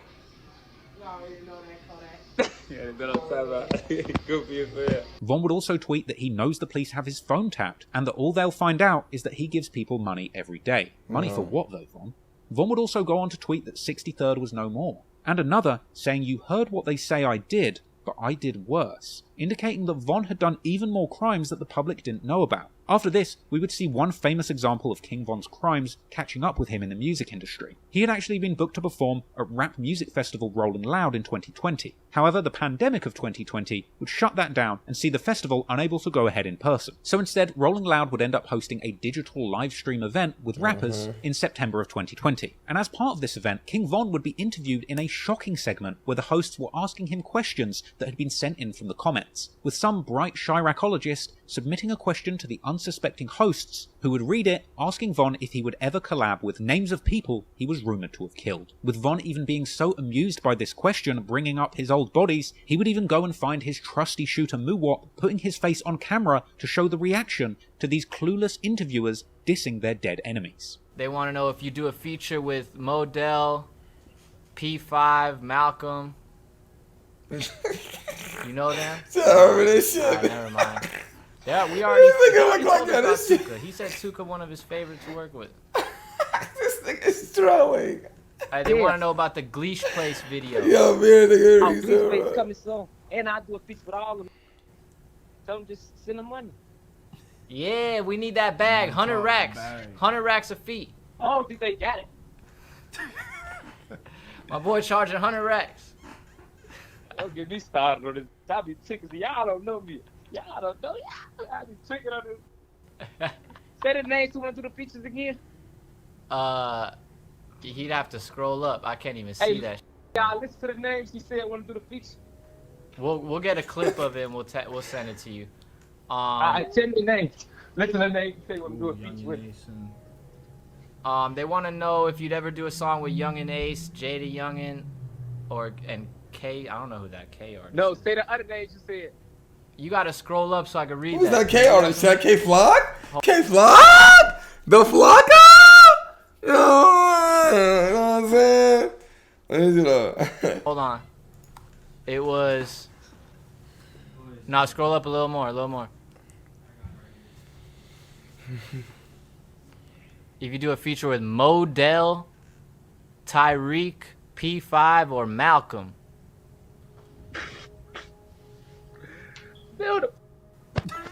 Look how folks look. That's a no, right? I'm assuming that's a no. Hey, folks can talk to you on some police. I don't even. Who are those? Am I supposed to know who they are? Man, them people is dead. You bogus. No, I'm just glad. What's that? Let's go to the next question. No, that's crazy. They have me violate like that. Hey, you with that? Fuck 63rd. No, I'm just glad. The day after this, Von would tweet saying, "Who wants clout? If you diss Von, he will put you in the clouds." Possibly another reference to FBG Duck. He's not playing though. Like, that's the funny thing, Chase. The day after this, Von would take to Instagram Live, saying that he's tired of people judging him because of YouTube videos about him. Yeah, I think y'all know me. Cause y'all watching YouTube and y'all listen to what these people telling y'all stupid on. Oh, yeah? Y'all listen to what the people telling y'all this. Them people trying to make bad wham. Them people trying to make them over them. It's cool, yeah. If they had to do, motherfucker, I do what they got to do. Y'all don't know me. I ain't on no super tough, no super gangster. That's just what's going on. That's what I am. That's what's going on. So I'm laughing, I'm smiling around here. Cause I'm super gangster. This was an epic Instagram live where Von would go in depth on a lot of things, showcasing both sides of his personality. He would say that he's really a gangster like the videos say, but that he's also smiling about it because it makes him laugh, before also reminding fans not to play with him because he really is dangerous. I'm super gangster. I'm like that, but I ain't on that. You see what I'm saying? I'm smiling, I'm playing with y'all. But don't play with me like that. I don't play with nobody like that for real. King Von would tell his fans that him and his O-Block homie Louis kill their ops. King your la op. Dick sucking ass on King Dave. Got to fucking with them niggas on King Dave, King. Don't trip. We ain't even gonna talk about that no more. I wish Louis would rah. Nah, this little Look at Louis Goop. At this point, Von is seemingly hyped up and begins to ask the audience which ops he should talk about. Man, who has to talk about it? I'm on the road today. I'll put my right out there today. Who to talk about? Drop a name on my Von goes on to say that people are just mad because he's tough and handsome, and because he knows that he did violent things to people who are in the comments on this live, with Von even going as far as to say to his viewers, if he did something to you or your family, comment below and he will pin it. Hey, you hating, I know you hating on me, I know you be hating, because I look like this, and I'm tough like I am. Oh yeah, that shit hurt. And I did on her. I seen what I did too. Damn. Yeah. That shit hurt. I got to say y'all name on it. Y'all gonna get looking. I got to comment and I'ma pin y'all if I did something to you. Let's see how far this guy. So you ain't do shit to me. My cousin, maybe. Or if I did something to somebody, nah, this man. We making this street look good. Nah, this nigga is man, crazy. This street all bad on King Dad. I done lost everybody on phone. Now, yeah, everybody dying, everybody in jail, everybody dead. I'm paying for lawyers. Von was really careless during this period of his life. He really comes across as if he never thought he would get caught, or as if he simply didn't realise that the whole world was listening to him. He would continue to tweet, saying that he would be ready to drop soon, and asking fans what they want him to drop, a song or an op. Then on the 4th of October, another Instagram live Nigga asking it says we want an op or a song. One of the shooters accused of killing Duck, Moowop, with Von even telling fans that Moowop has all type of bodies. This Moowop, he crazy. He got all type of bodies. I'm just playing. This nigga is not playing.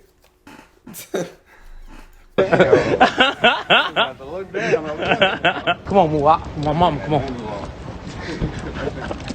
My bodyguard. Come on, bodyguard. On October the 9th, Von drops the song I Am What I Am with Fabio Foreign, rapping more lyrics seemingly referencing the murder of FBG Duck, aka Big Clout. The same day, Von would tweet, bragging to have done everything people say they did in the streets, and in Von's case, getting away with it. Then, on October the 14th, 2020, Von releases a song called Slide with another rapper called Yak Yola. This song is a reinterpretation of FBG Duck's own hit song of the same name, Slide. What? But of course, Von would use his version of Slide to mock Duck. 2 days after that, he would tweet the Slide. But of course, that nigga made a song called Slide and he behind now. Von would use his version of Slide to mock Duck. 2 days after that, he would tweet the word duck with a love heart and a picture of himself ducking his head down. Clearly, all of Von's brazen activities in the streets and online were indeed making him the target of an investigation, because also in October, Von was at the airport when he was seen on social media being searched by the police and getting angry about the fact that he was being targeted. I can get your ID one more time? Take a picture of my badge. Now, y'all want to search me for what? I can get yours, sir? This is real quick. You took a picture of my ID, man. You already took a picture, man. Keep it moving. What y'all trying to search me for? You're blocking the path for all right. Passengers to get through, so you gotta keep it moving. Police all on my dick. What the fuck wrong with these people? They took me out and searched my bed for some drugs, all type of shit. Hey, matter of fact, look. Took a picture of my ID, got my address and everything. This man, I don't know this man, you see what I'm saying? You can remember his face. King, wow, head up. I don't know what the going on. I got a plague time out. Von would share a picture of the officer who searched him to Instagram, even tagging superstar hip-hop lawyer Drew Findling, who also defended Donald Trump. But clearly, Von wasn't worried, because the same day that footage was going around, he would also tweet that he has bodies from way back, perhaps taunting those very cops who were stopping him at the airport trying to solve these murders. Around this time, King Von would also do an interview where he seemed to suggest that he was making the most of his career because he knew the cops would eventually work out what he'd done and put him away. I'm trying to go crazy real quick, but the feds come. What? But not one to let some meddling cops get in the way of his booming rap career. A couple of days later, Von would drop his debut studio album, Welcome to O-Block, on October the 30th, 2020, a date which coincidentally was the anniversary of T-Roy's birthday and the murder of P5. Welcome to O-Block had some bold songs, where Von would hint further at the crimes he'd allegedly committed. And ironically, the very first lyric of that album would see Von admitting that the cops are onto him. By this point, Von's lyricism was the sharpest it had ever been, and he really did have a talent for using music to communicate the dark reality behind the life that he had lived. Another line on that opening track, Armed and Dangerous, really stuck out to me, where Von raps that he has inflicted tragedies, massacres, and casualties on his ops, admitting that he did a lot of things to people that he can't remember, but he knows that they remember him. He would reminisce on October 2012 when he had allegedly killed numerous people, rapping that people were dying all of October, and that it's the real Halloween. There was also the track Demon, where Von would open up about becoming a killer after the death of his friend White White. A track featuring a lyric where he claimed to have killed 7 people, saying bodies I got a few, 4 plus 3, 3 plus 2. This is a line a lot of people assumed meant 7 kills and 5 assists, or killings that he was present for. But my interpretation of this would actually be that it's Von saying that he killed 7 people personally before he became a rapper, and 5 people who were killed by his crew, either while he was allegedly present, like in the case of Lil Mark, or allegedly on his orders, like would have been the case with FBG Duck. Hell, some people would even count Dooski to King Von's body count, because after all, Von would claim that he was smoking Dooski after his death, having tweeted not long before that you can only smoke somebody if you had something to do with killing them. If you include that, that would make a full 12 bodies that King Von has been associated with over the years. Crazy. Combine that with the fact that Von would end this song by boldly saying FBG Duck, then I think it becomes pretty clear that he's trying to take responsibility for this killing. Another song on the album called The Code would see King Von rapping about splitting $100,000 with his team and being goated. A line that hits different when you know that he allegedly paid $100,000 to have Duck killed and tweeting a goat emoji immediately after the murder took place. Von would only be alive for around a week following the release of this project. Nah, this nigga's a cop! I ain't gonna lie to that. This nigga's a cop. Audio Mac Bless the Booth 3 style, where he straight up rapped that he had 7 bodies. On the 2nd of November, he would tweet that people want to kill him with a yawning emoji. Clearly, Von was not scared. In fact, one of the very last things that Von did was an interview with DJ Academics, and a big part of this interview was the discussion of Von's beefs. Academics would press Von about his earlier tweets, suggesting that Von had been lying about him and FBG Duck squashing their beef, with Von denying that he was lying and suggesting that somebody else had deleted their DMs. You know you and Duck didn't make up. His mom came out. They said you and Duck. Gang, how you gonna tell? See that this ain't right. Gang, how y'all gonna say his mom said that would never happen. His mama was not there. I ain't never met his mama. I don't know his mama. You see what I'm saying? I've talked to him. You see what I'm saying? Then they deleted all our DMs, so I can't show him the. I don't know why they do that. From here, a flustered King Von would try and sidestep his past beef with Duck, saying that they just went to school together. They just make it look real crazy to y'all. These just really people we all went to school with. Nah, that shit do look crazy to me. I kid you not. That's how they make it. But like, yo, you gotta understand, like you said, they right there down the street. We went to school. It ain't that serious, you know. And then, you know, it's just that we ain't cool no more. It was, you know, but it ain't that serious. Like, it's to the point where let's talk about it. It ain't. Both of us rapping, we can figure something out. We need to stop all the violence, all this shit. That shit. We got a voice, you see what I'm saying? Like, if we tell Chicago far back, tell Chicago far back. Eventually, Academics would ask Von how he felt when he heard about Duck's death, and Von would start slowly eating cereal, saying that he was hurt by Duck's death in an incredibly unconvincing manner. Were you saddened by the news that he was murdered then? Man, that shit hurt. I didn't go to sleep that night. Can't believe that. At a certain point, Von tells academics to hold on. He This would then nigga's point the lately camera away trolling, from his bro. face, and we would hear what sounds like Von and his friends laughing off camera. And before Von came back on camera, for a very brief moment, we got a glimpse of Von's friend from O Block, BJ, laughing in the background.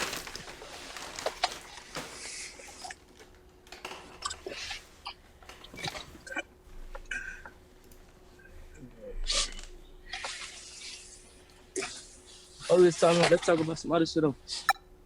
Let's talk about some other shit though. Oh nah. God, nah. I can't help but notice the fact that Von how do ate niggas even cereal look whilst that hard? discussing the Like, killing of Duck. What, you eat just cereal straight out the box, no milk? I'm a gangster.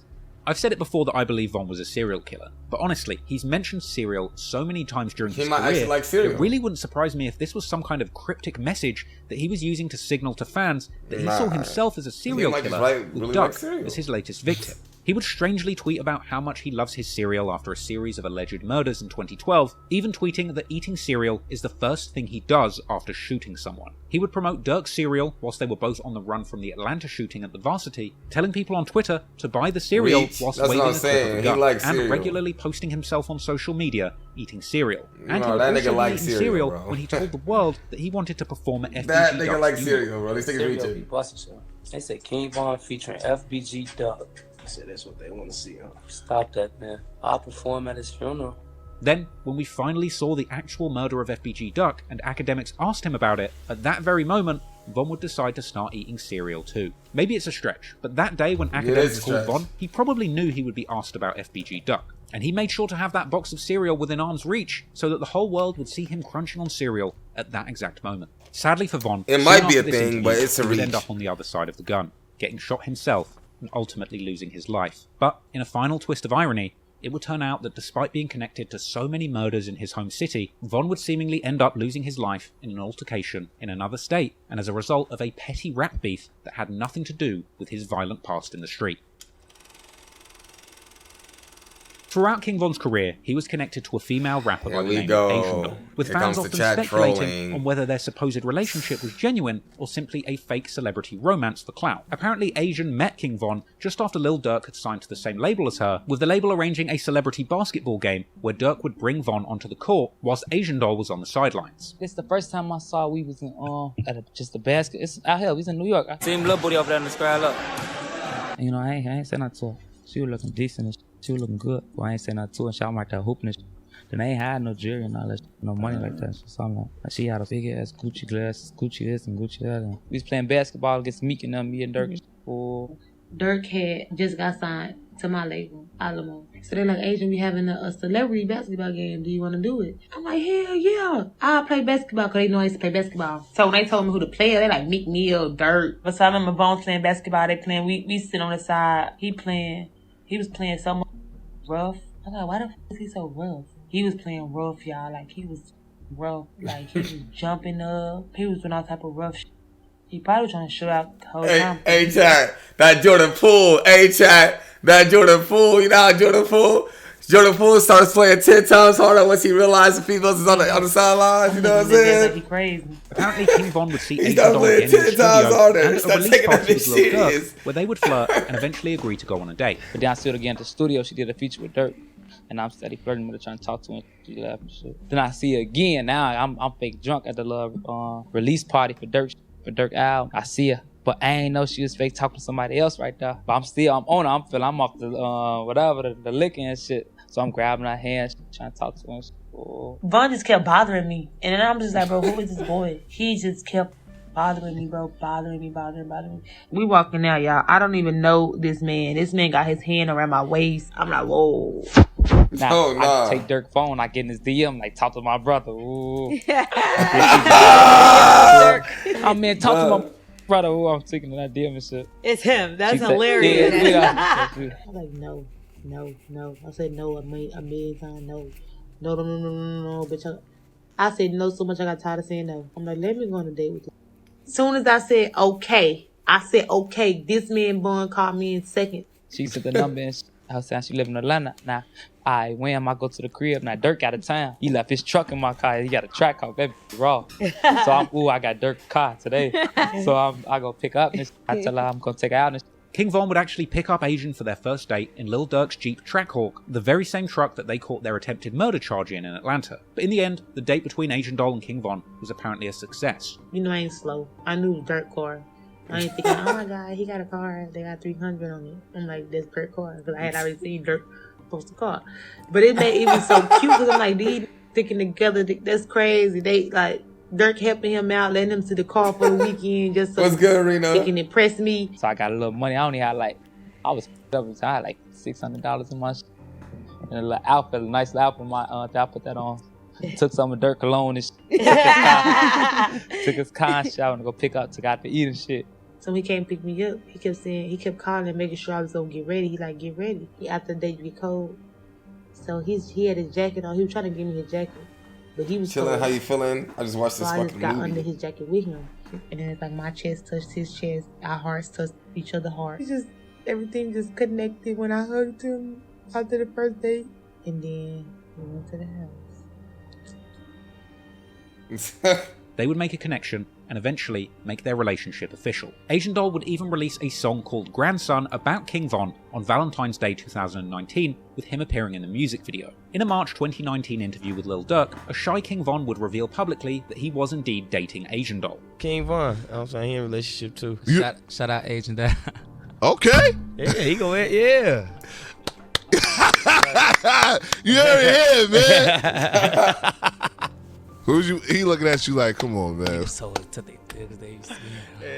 Von would go on to drop light-hearted tweets about his super savage friends, laughing at people who only knew him online as Asian Doll's boyfriend. But the two of them would indeed be an item, and she would need to deal with the baggage of dating a super savage. When Von got arrested for attempted murder, Asian would be in tears over her boyfriend's incarceration. I've been on the plane for 20 hours.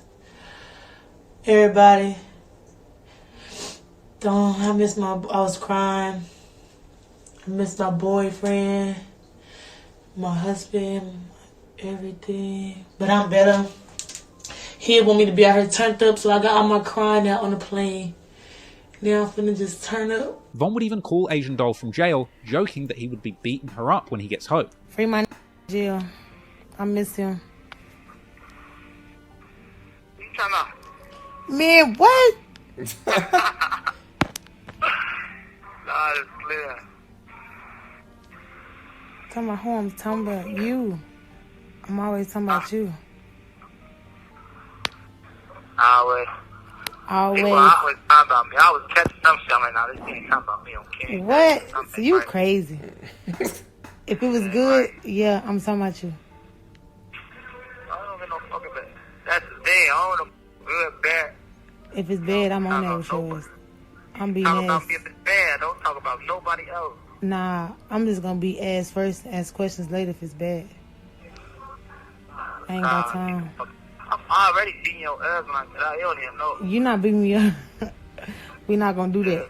Eventually, Von would return home and be reunited with Asian Doll, but ironically this time it would be Asian getting Von in trouble. While out on bail for that attempted murder, King Von would end up getting into a fist fight with a man in a studio who had apparently called Asian Doll a bitch, being sent back to jail for a brief period. Somebody called my girlfriend a bitch yesterday. Tell him what happened to my hand, bro. Most overbeat his ass. And despite Von winding up in jail for it, it would appear that Asian Doll would actually appreciate Von's protection, calling him her bodyguard on Twitter, with Von himself saying that he wishes she wasn't a rapper so that he could keep her home and protect her, saying that he doesn't trust her around other rappers. But isn't it nice to have somebody in the same industry as you? No, that ain't. I'd rather have. I wish I can't say I wish she wasn't a rapper, nothing like that.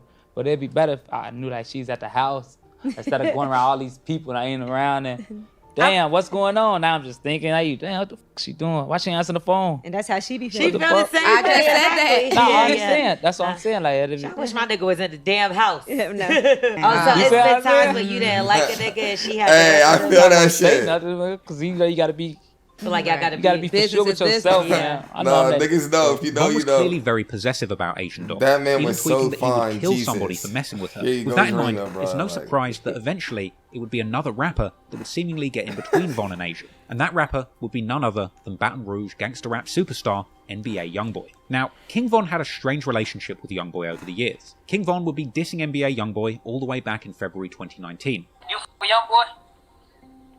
Why? I'm just damn. Man, hang up on your ass.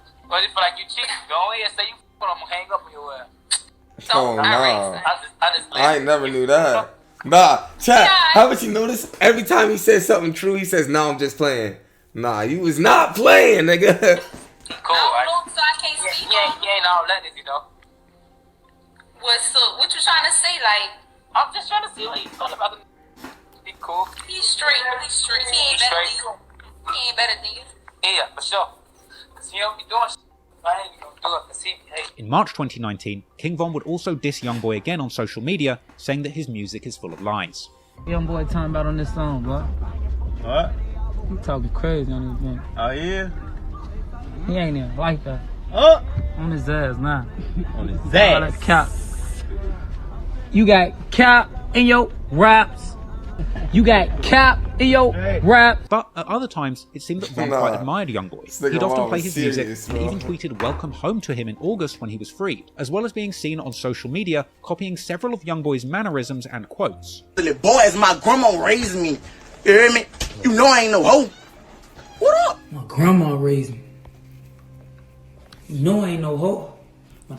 Perhaps King Von was looking to catch YoungBoy lacking rather than admiring him, because clearly both Lil Durk and King Von were feeling competitive with NBA YoungBoy during this period. In October 2019, Lil Durk would reply to a DJ Academics tweet claiming that NBA YoungBoy was the best street rapper since the Chicago wave, with Lil Durk suggesting that Von was a realer street rapper who could actually compete with YoungBoy. Oh, nah. In February 2020, Von would tweet indicating that YoungBoy was holding on to a song featuring both of them and telling him that he should release it. It would seem that Von and Asian Doll were on good terms around this time, with Von showing off a bunch of gifts and a love letter from her just a few days after Valentine's.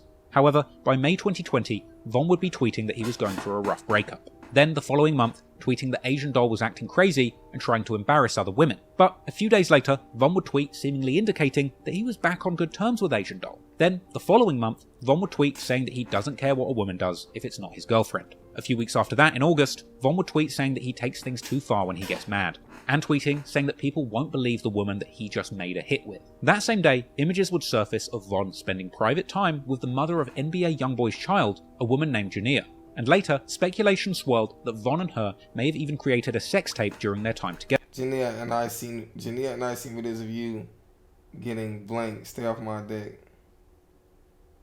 I'll post some shit on this bitch. I have them, maybe not clean the kids all After types King of Von shit. tweeted Yeah. that he could post a video that would make somebody stop claiming their own kids. And later, King Von's sister would also indicate that she had seen a video of Jania sleeping with somebody. DMs would also later circulate from somebody who was... Oh, let me see.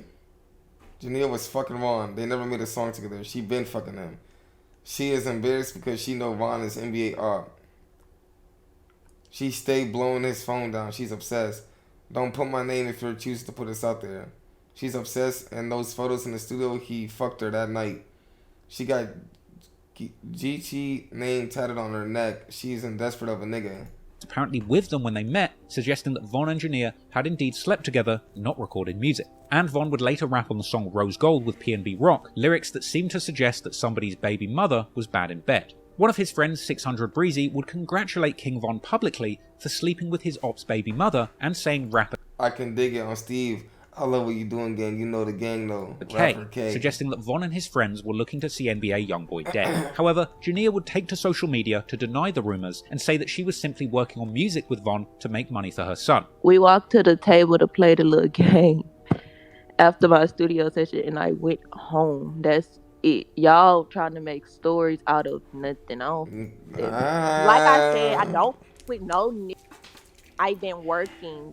We have a song coming out. Y'all wasn't supposed to know, but it is what it is now. We have a song. I ain't gonna lie, Chad. I feel like if a song was really recorded, I feel like a hacker or a leaker would have leaked that bitch already.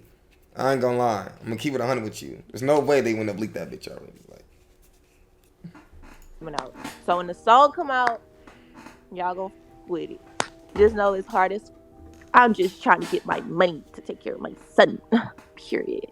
On top of that, DMs would also circulate suggesting that Von had indeed only worked on music with Jania to make Asian Doll mad. However, Asian would later come out and claim that the story wasn't true about them working on a song together, suggesting that she had actually found romantic DMs between Von and the mother of YoungBoy's child. Nah, I've seen that in them DMs. I've been seeing.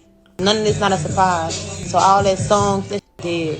You on dick. The day after those pictures of Von's rendezvous with Jania surfaced, YoungBoy would post a picture with a caption saying that he's going to make sure that his son grows up and sleeps with King Von's daughter since he's trolling him with his baby mother. And while this was all going on, another Chicago Black Disciple rapper close to King Von, Lil Reese, was claiming to be planning to beat up NBA YoungBoy's artist Quando Rondo. Quando would reply to this, saying that Reese won't do nothing. A few weeks after this, King Von would seemingly threaten YoungBoy and Quando Rondo, tweeting on September the 7th, 2020, that he hopes that God has room up there for more dead people. This seemingly provoked a response from Quando Rondo's right-hand man Lil Tim the next day, who warned Von and people from Chicago about messing with Quando. And this would seemingly be followed by a response from King Von the next day, tweeting, reminding the world that he has been fighting his whole life and that he hits hard as hell. The same day that all of this is going on with Von and Jania, NBA YoungBoy would drop a snippet of an unreleased song. This song later turns out to be the track Dead Trolls. And in this song, YoungBoy claims, like Von, to be responsible for 7 murders, and rapping that he's going to catch someone from out of town who is chasing after a girl and kill them. YoungBoy would also rap that his ops are mad because they can't get a feature from him. Perhaps a hint to a potentially uncleared collaboration between the two artists being held back by YoungBoy, as one of King Von's earlier tweets seemed to suggest. Some people would later claim that this song actually predicted King Von's death, with one lyric saying that he's planning to kill someone in Atlanta after a show. But chances are, that's just a creepy coincidence. But it's no coincidence that YoungBoy dropped this snippet the very day that Von was running around with the mother of his child. A day later, Von would tweet claiming not to have a girlfriend and to simply be focusing on his career. But a few days after that, Von would tease a snippet of a new song of his own, a track titled Too Real. In this song, he would rap that he's going to expose somebody and that he's going to kill somebody because of a rap beef. Then, in September, Von would jump on Instagram Live to address his ongoing beef with NBA YoungBoy, saying that he's not in beefs in the music industry and that he doesn't want to beef in other states, but also saying that he will beef people for no reason if they don't like him. But everybody, I ain't a tour nobody, you hear me? Tour the people I've been had beef with in the streets, you know what I'm saying? I won't be a tour with nobody from all in another town for no reason. Like, you gotta be a tour with somebody for a reason. Just know we in tour gang, okay? You see what I'm saying? I'm the type of I don't gotta know why we in tour or nothing. You only gotta tell me why you don't like me. Don't even tell me why you don't like me. I don't even care. Just let me know you don't like me. You see what I'm saying? Let me know how you don't like me. If that's what it is. Let me know. I'm like, alright, you know what I'm saying? Let me know. But I'm so gangster that I don't need a reason. It don't gotta be no reason. We can be into it. Like, I don't care. It don't gotta be a reason, for real. I'm into it, people. It don't gotta be no reason. I don't know why. I don't care why. But it can be that, you see what I'm saying? Well, I like to know why we into it. I like to, I need to, because I ain't no goofy. I'm like, what the And then I play hard. I ain't trying to lose. I can't lose to nobody. Lose to who?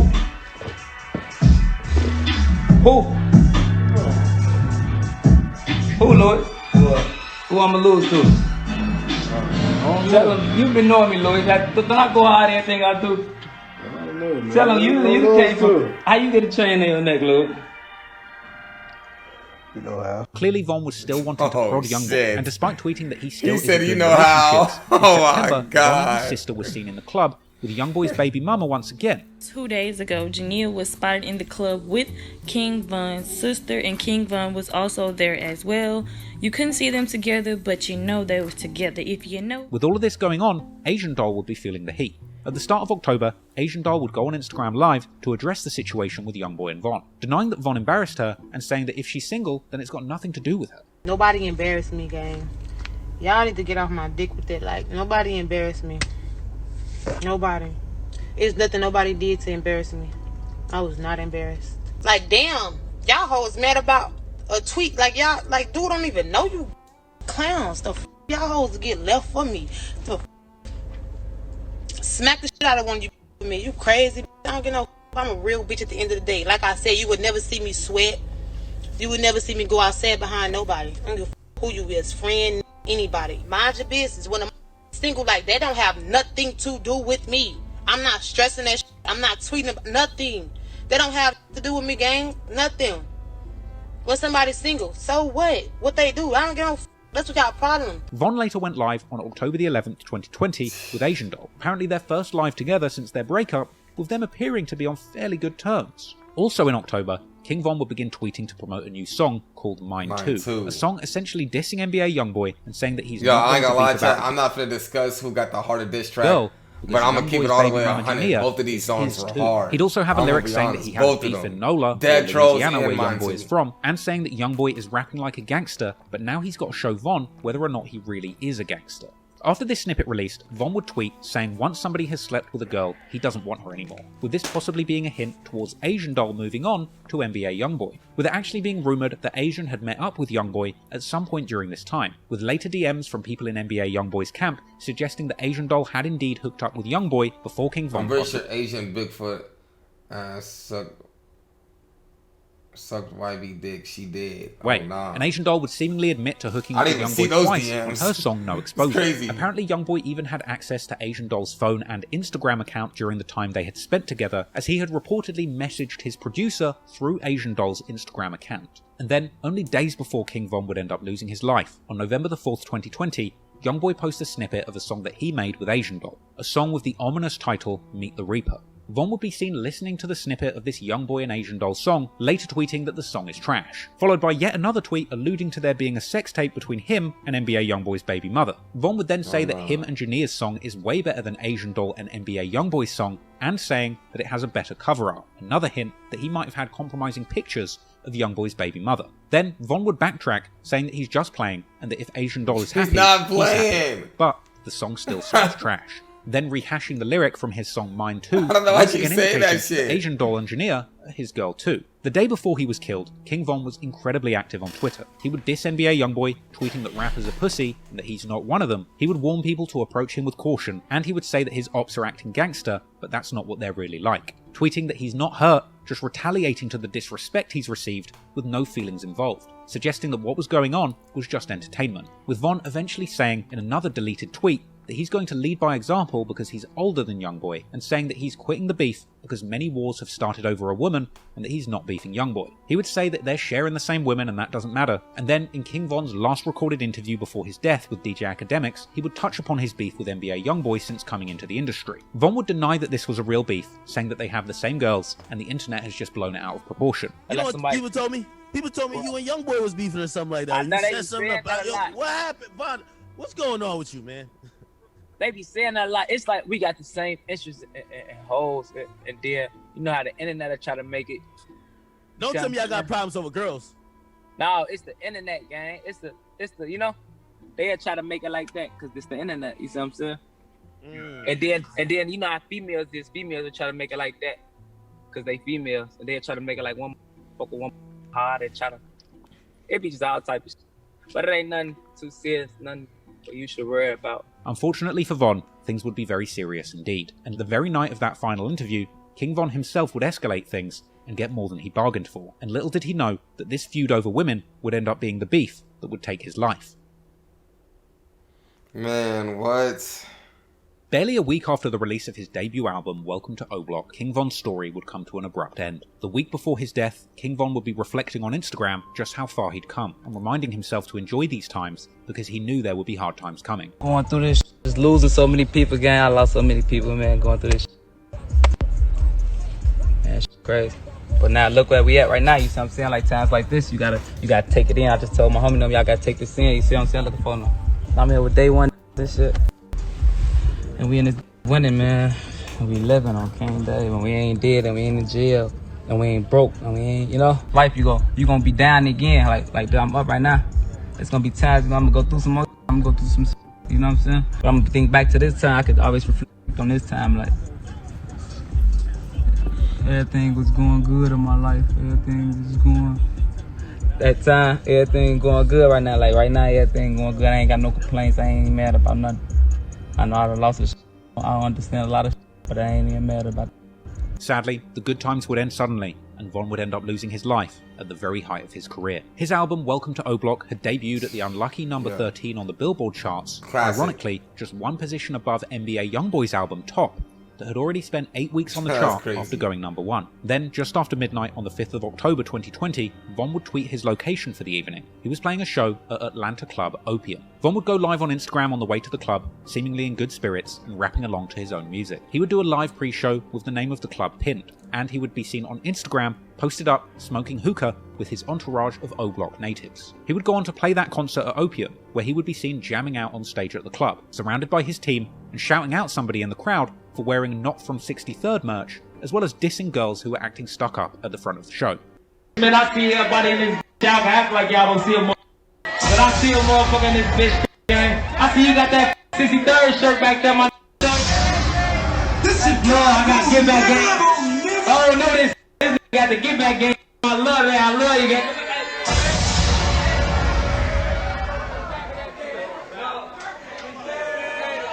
Hey, you know, it's all love in this tee up shit. I just dropped that on that Welcome to Roadblock. That going crazy. I don't want to thank everybody. You know what the going on. Stretch gang. There's a lot of bad hoes in here. I've been walking through them. Damn, it's decent shit in this. You know? You know, we trying to party and have fun in this bitch. I ain't gonna lie. We got the little bougie. They acting bougie right here. They right here.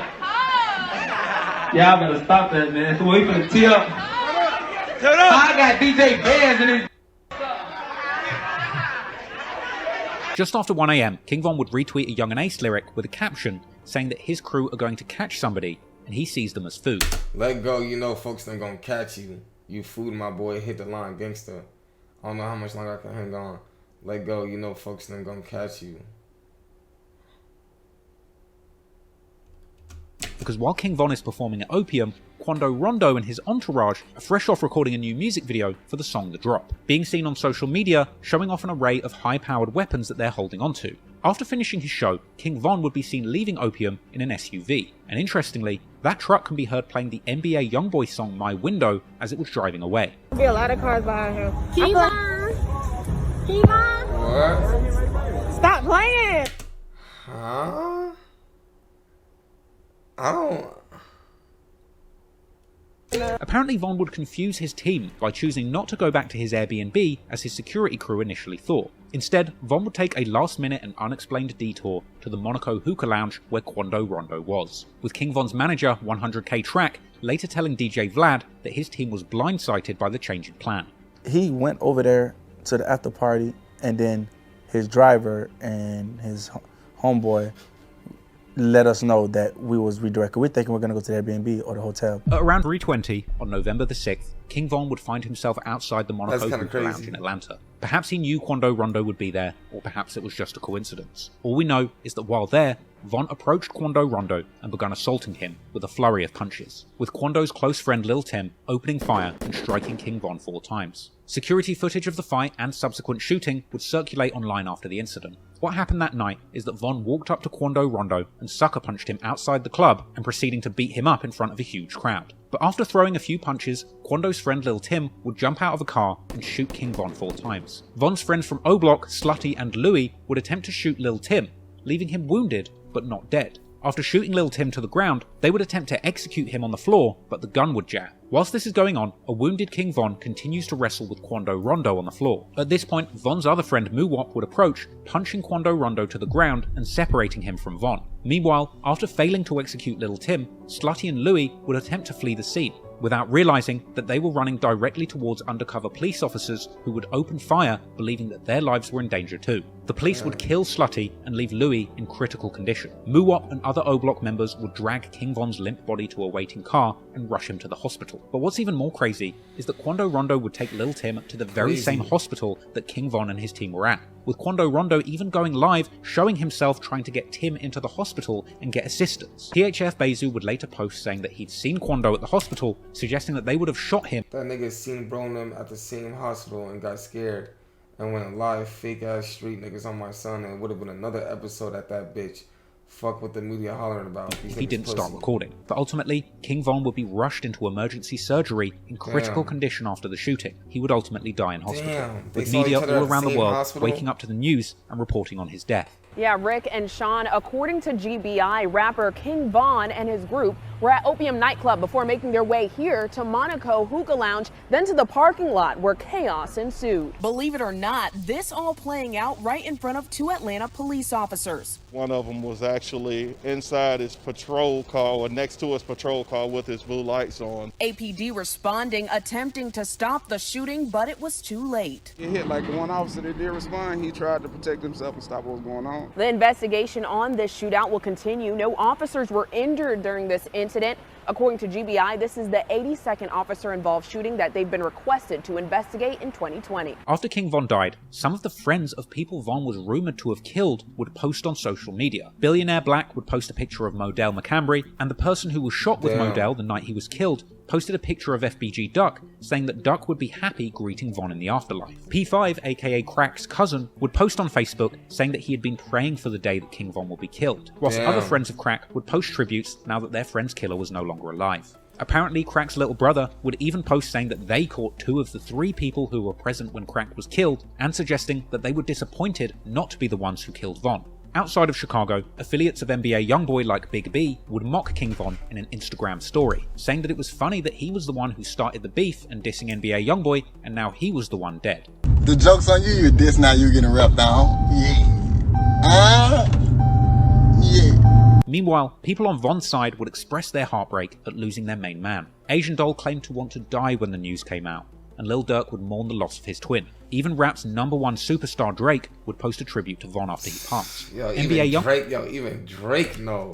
Even rap's #1 superstar Drake no, man. Even Drake no, would man. post a tribute to Von after he passed. NBA Von, YoungBoy's man. biggest enemy, Fredo Bang, would also mourn the loss of Von too. 12 days after his final tweet, somebody would take control of King Von's Twitter account, releasing a statement thanking everybody who supported Von whilst he was alive. There would be a media frenzy around King Von's death. Funeral homes were also refusing to take King Von's body due to fears of violence at the ceremony. And when the family finally found a place that was willing to host the funeral for Chicago's most famous killer, they were forced to have it at 1 day's notice. Eventually, Von would get the peaceful burial his family had hoped for, with Von being laid to rest in Chicago on November the 14th, 2020, with pictures of Von's funeral program and casket being posted on social media. But being such a divisive figure in Chicago gang politics, Von's enemies continue to disrespect his gravesite to this very day. Naturally, Von's death sparked a strong response from many of his supporters. 600 Breezy claimed to be headed to NBA YoungBoy's hood at 150 miles an hour with the Steppers. BJ, who was also shot the night that King Von was killed,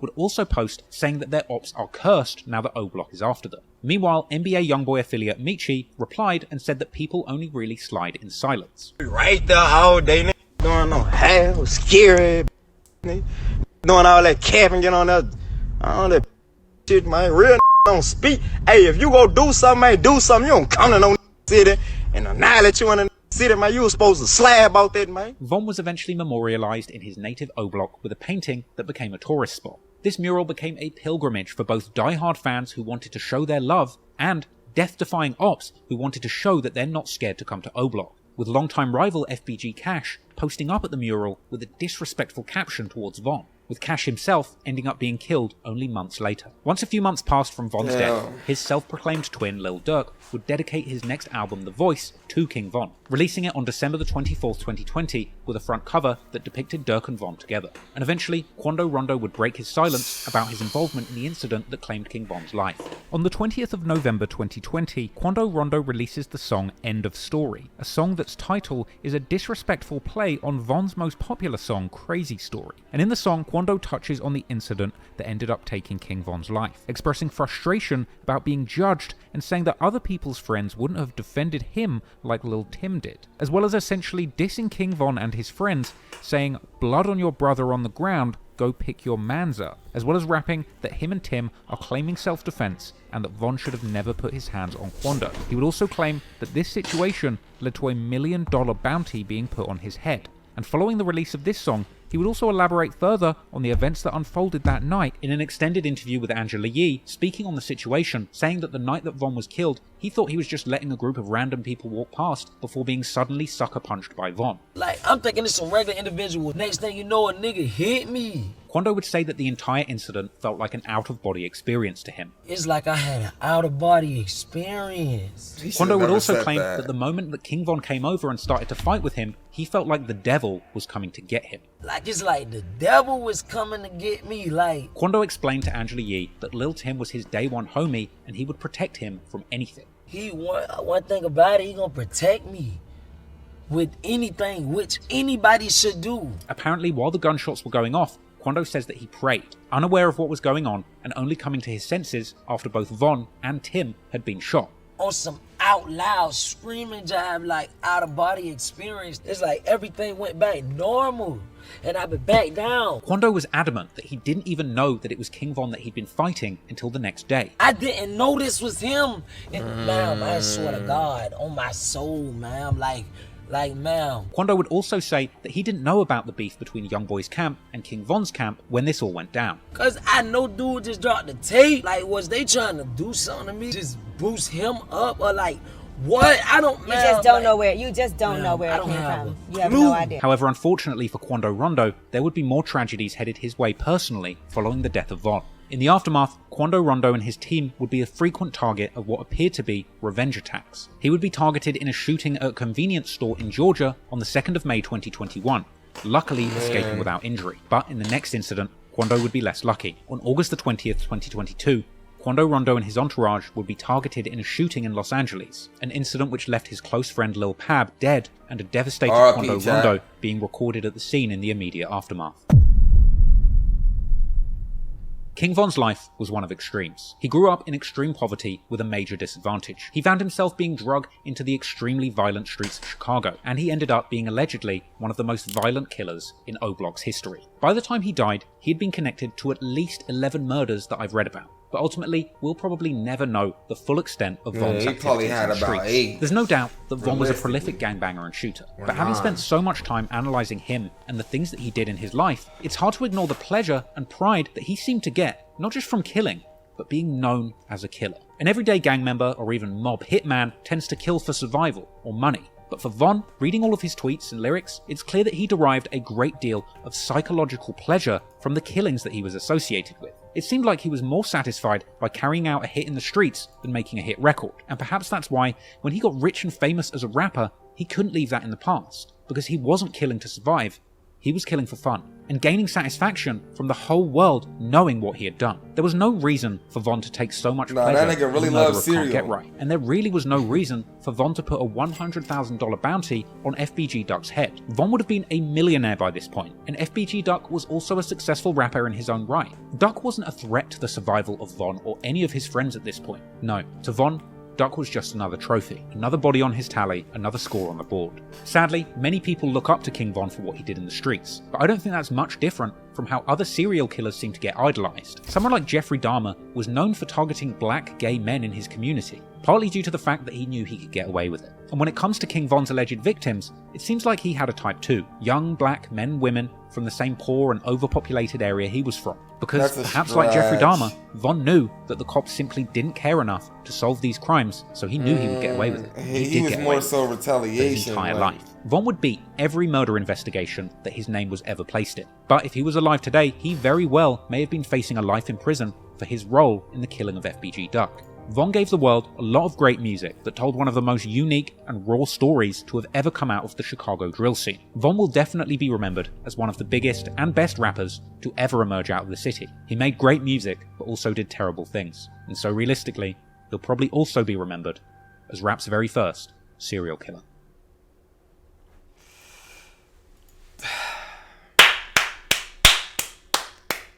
What a great documentary. But R.I.P. Vaughn. R.I.P. Vaughn, Jack. I ain't gonna lie. Nah, this shit was crazy. I'm gonna keep it 100 with you. Was it worth the watch? I mean, it's like, it's some of the information we already know, but it did have a lot of new information. You feel me? I'm not gonna sit here and deny and be fucking delusional and act like it didn't have a whole bunch of new information. Nah, it did have a whole bunch of new information. I never knew that him and T-Roy were on like Like it went into detail. Let me put it that way. It went more into detail. I never seen the DM of Ben 10 saying that Asian doll sucked a nigga dick. I ain't never seen that shit. I ain't gonna lie, never seen that shit, but it was cool.